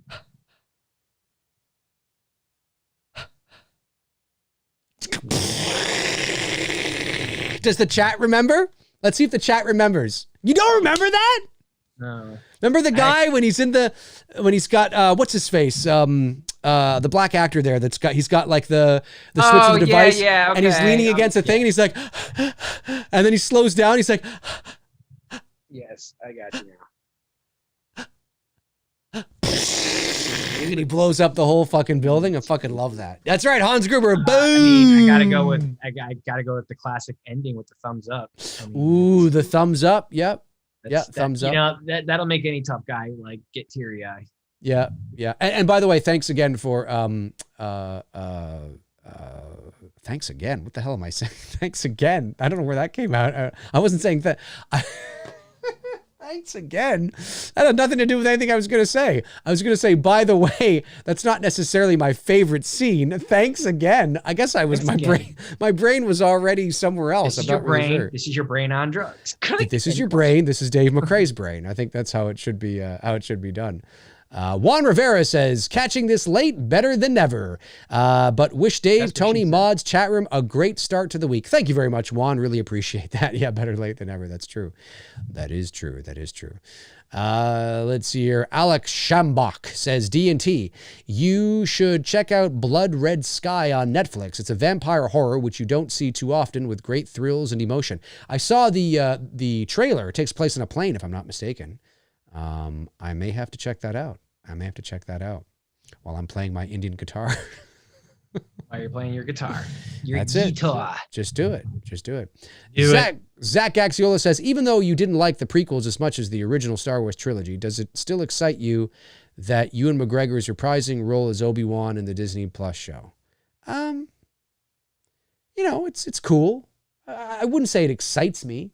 I would say that it's I find it cool because I appreciate character continuity, and that's a big thing for me. If you can get the same. Oh, don't lie, Dave. Tell the truth. You're giddier than a schoolgirl showing off her new outfit on the first day of school. I literally thought you were going to say you're giddier than a new schoolgirl showing your tits at school. That's what I literally thought you were going to say. Giddier than a schoolgirl showing off her new outfit on the first day. Yeah. Thank God yours was more wholesome. Mine was more PG. R-rated. PG. Mine, I just went there. I just totally. That's what I for whatever reason. That's the first thing that came into my head. Dave, I don't know why. More into me now. I think that might be it. Frank Riker sends in $5 and says, "For requesting Dave to do a reaction video to someone covering AC/DC's Thunderstruck on a harp." Maybe I will. I know there's a ton of AC/DC. There's a ton of cool AC/DC coverage. Have you heard? It's old now. It's like, I don't know, maybe even 10 years old. Did you see the Ghostbusters mashup with Thunderstruck? It's called Thunderbusters, whatever. Yes. That's really good. That's been out for a minute. Yeah, long time. But it sounds really good. It's really good. Frank, I might have to take you up on that. But only if the Slaughtered Lamb Movie Podcast then follows suit you know, and that's a good segue to say. And by the way, folks, if you're not following the Slaughtered Lamb Movie Podcast, what are you doing?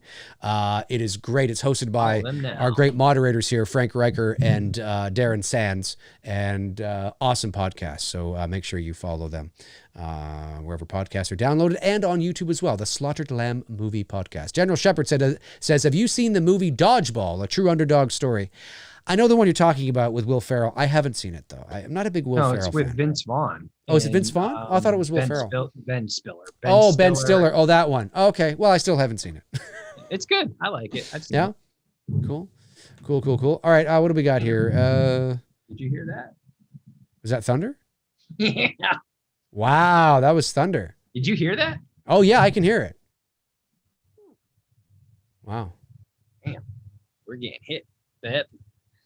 That's it. All this rain shit. All this rain shit. They're cleaning out COVID or something. Loud though. Yeah, I know. Like, it's fuck. It's crazy. Well, okay. Well, I think that's gonna do it for us. We've had a good time here, ladies and germs. A good time. Tony, my man. This was a good show. Great show. Thank you all. We're coming back next week with the greatest horror movie of all time. Oh, greatest. The greatest. Yeah. Thank you to our great moderators, Frank Riker, Tabitha Short, Darren Sands, and Chris Baber for doing what you guys do. I saw you were working hard a little bit there earlier, so I really appreciate that. You guys are amazing. Thank you for tuning in. Thank you to the Super Chat questions that came in, the non-Super Chat questions that came in.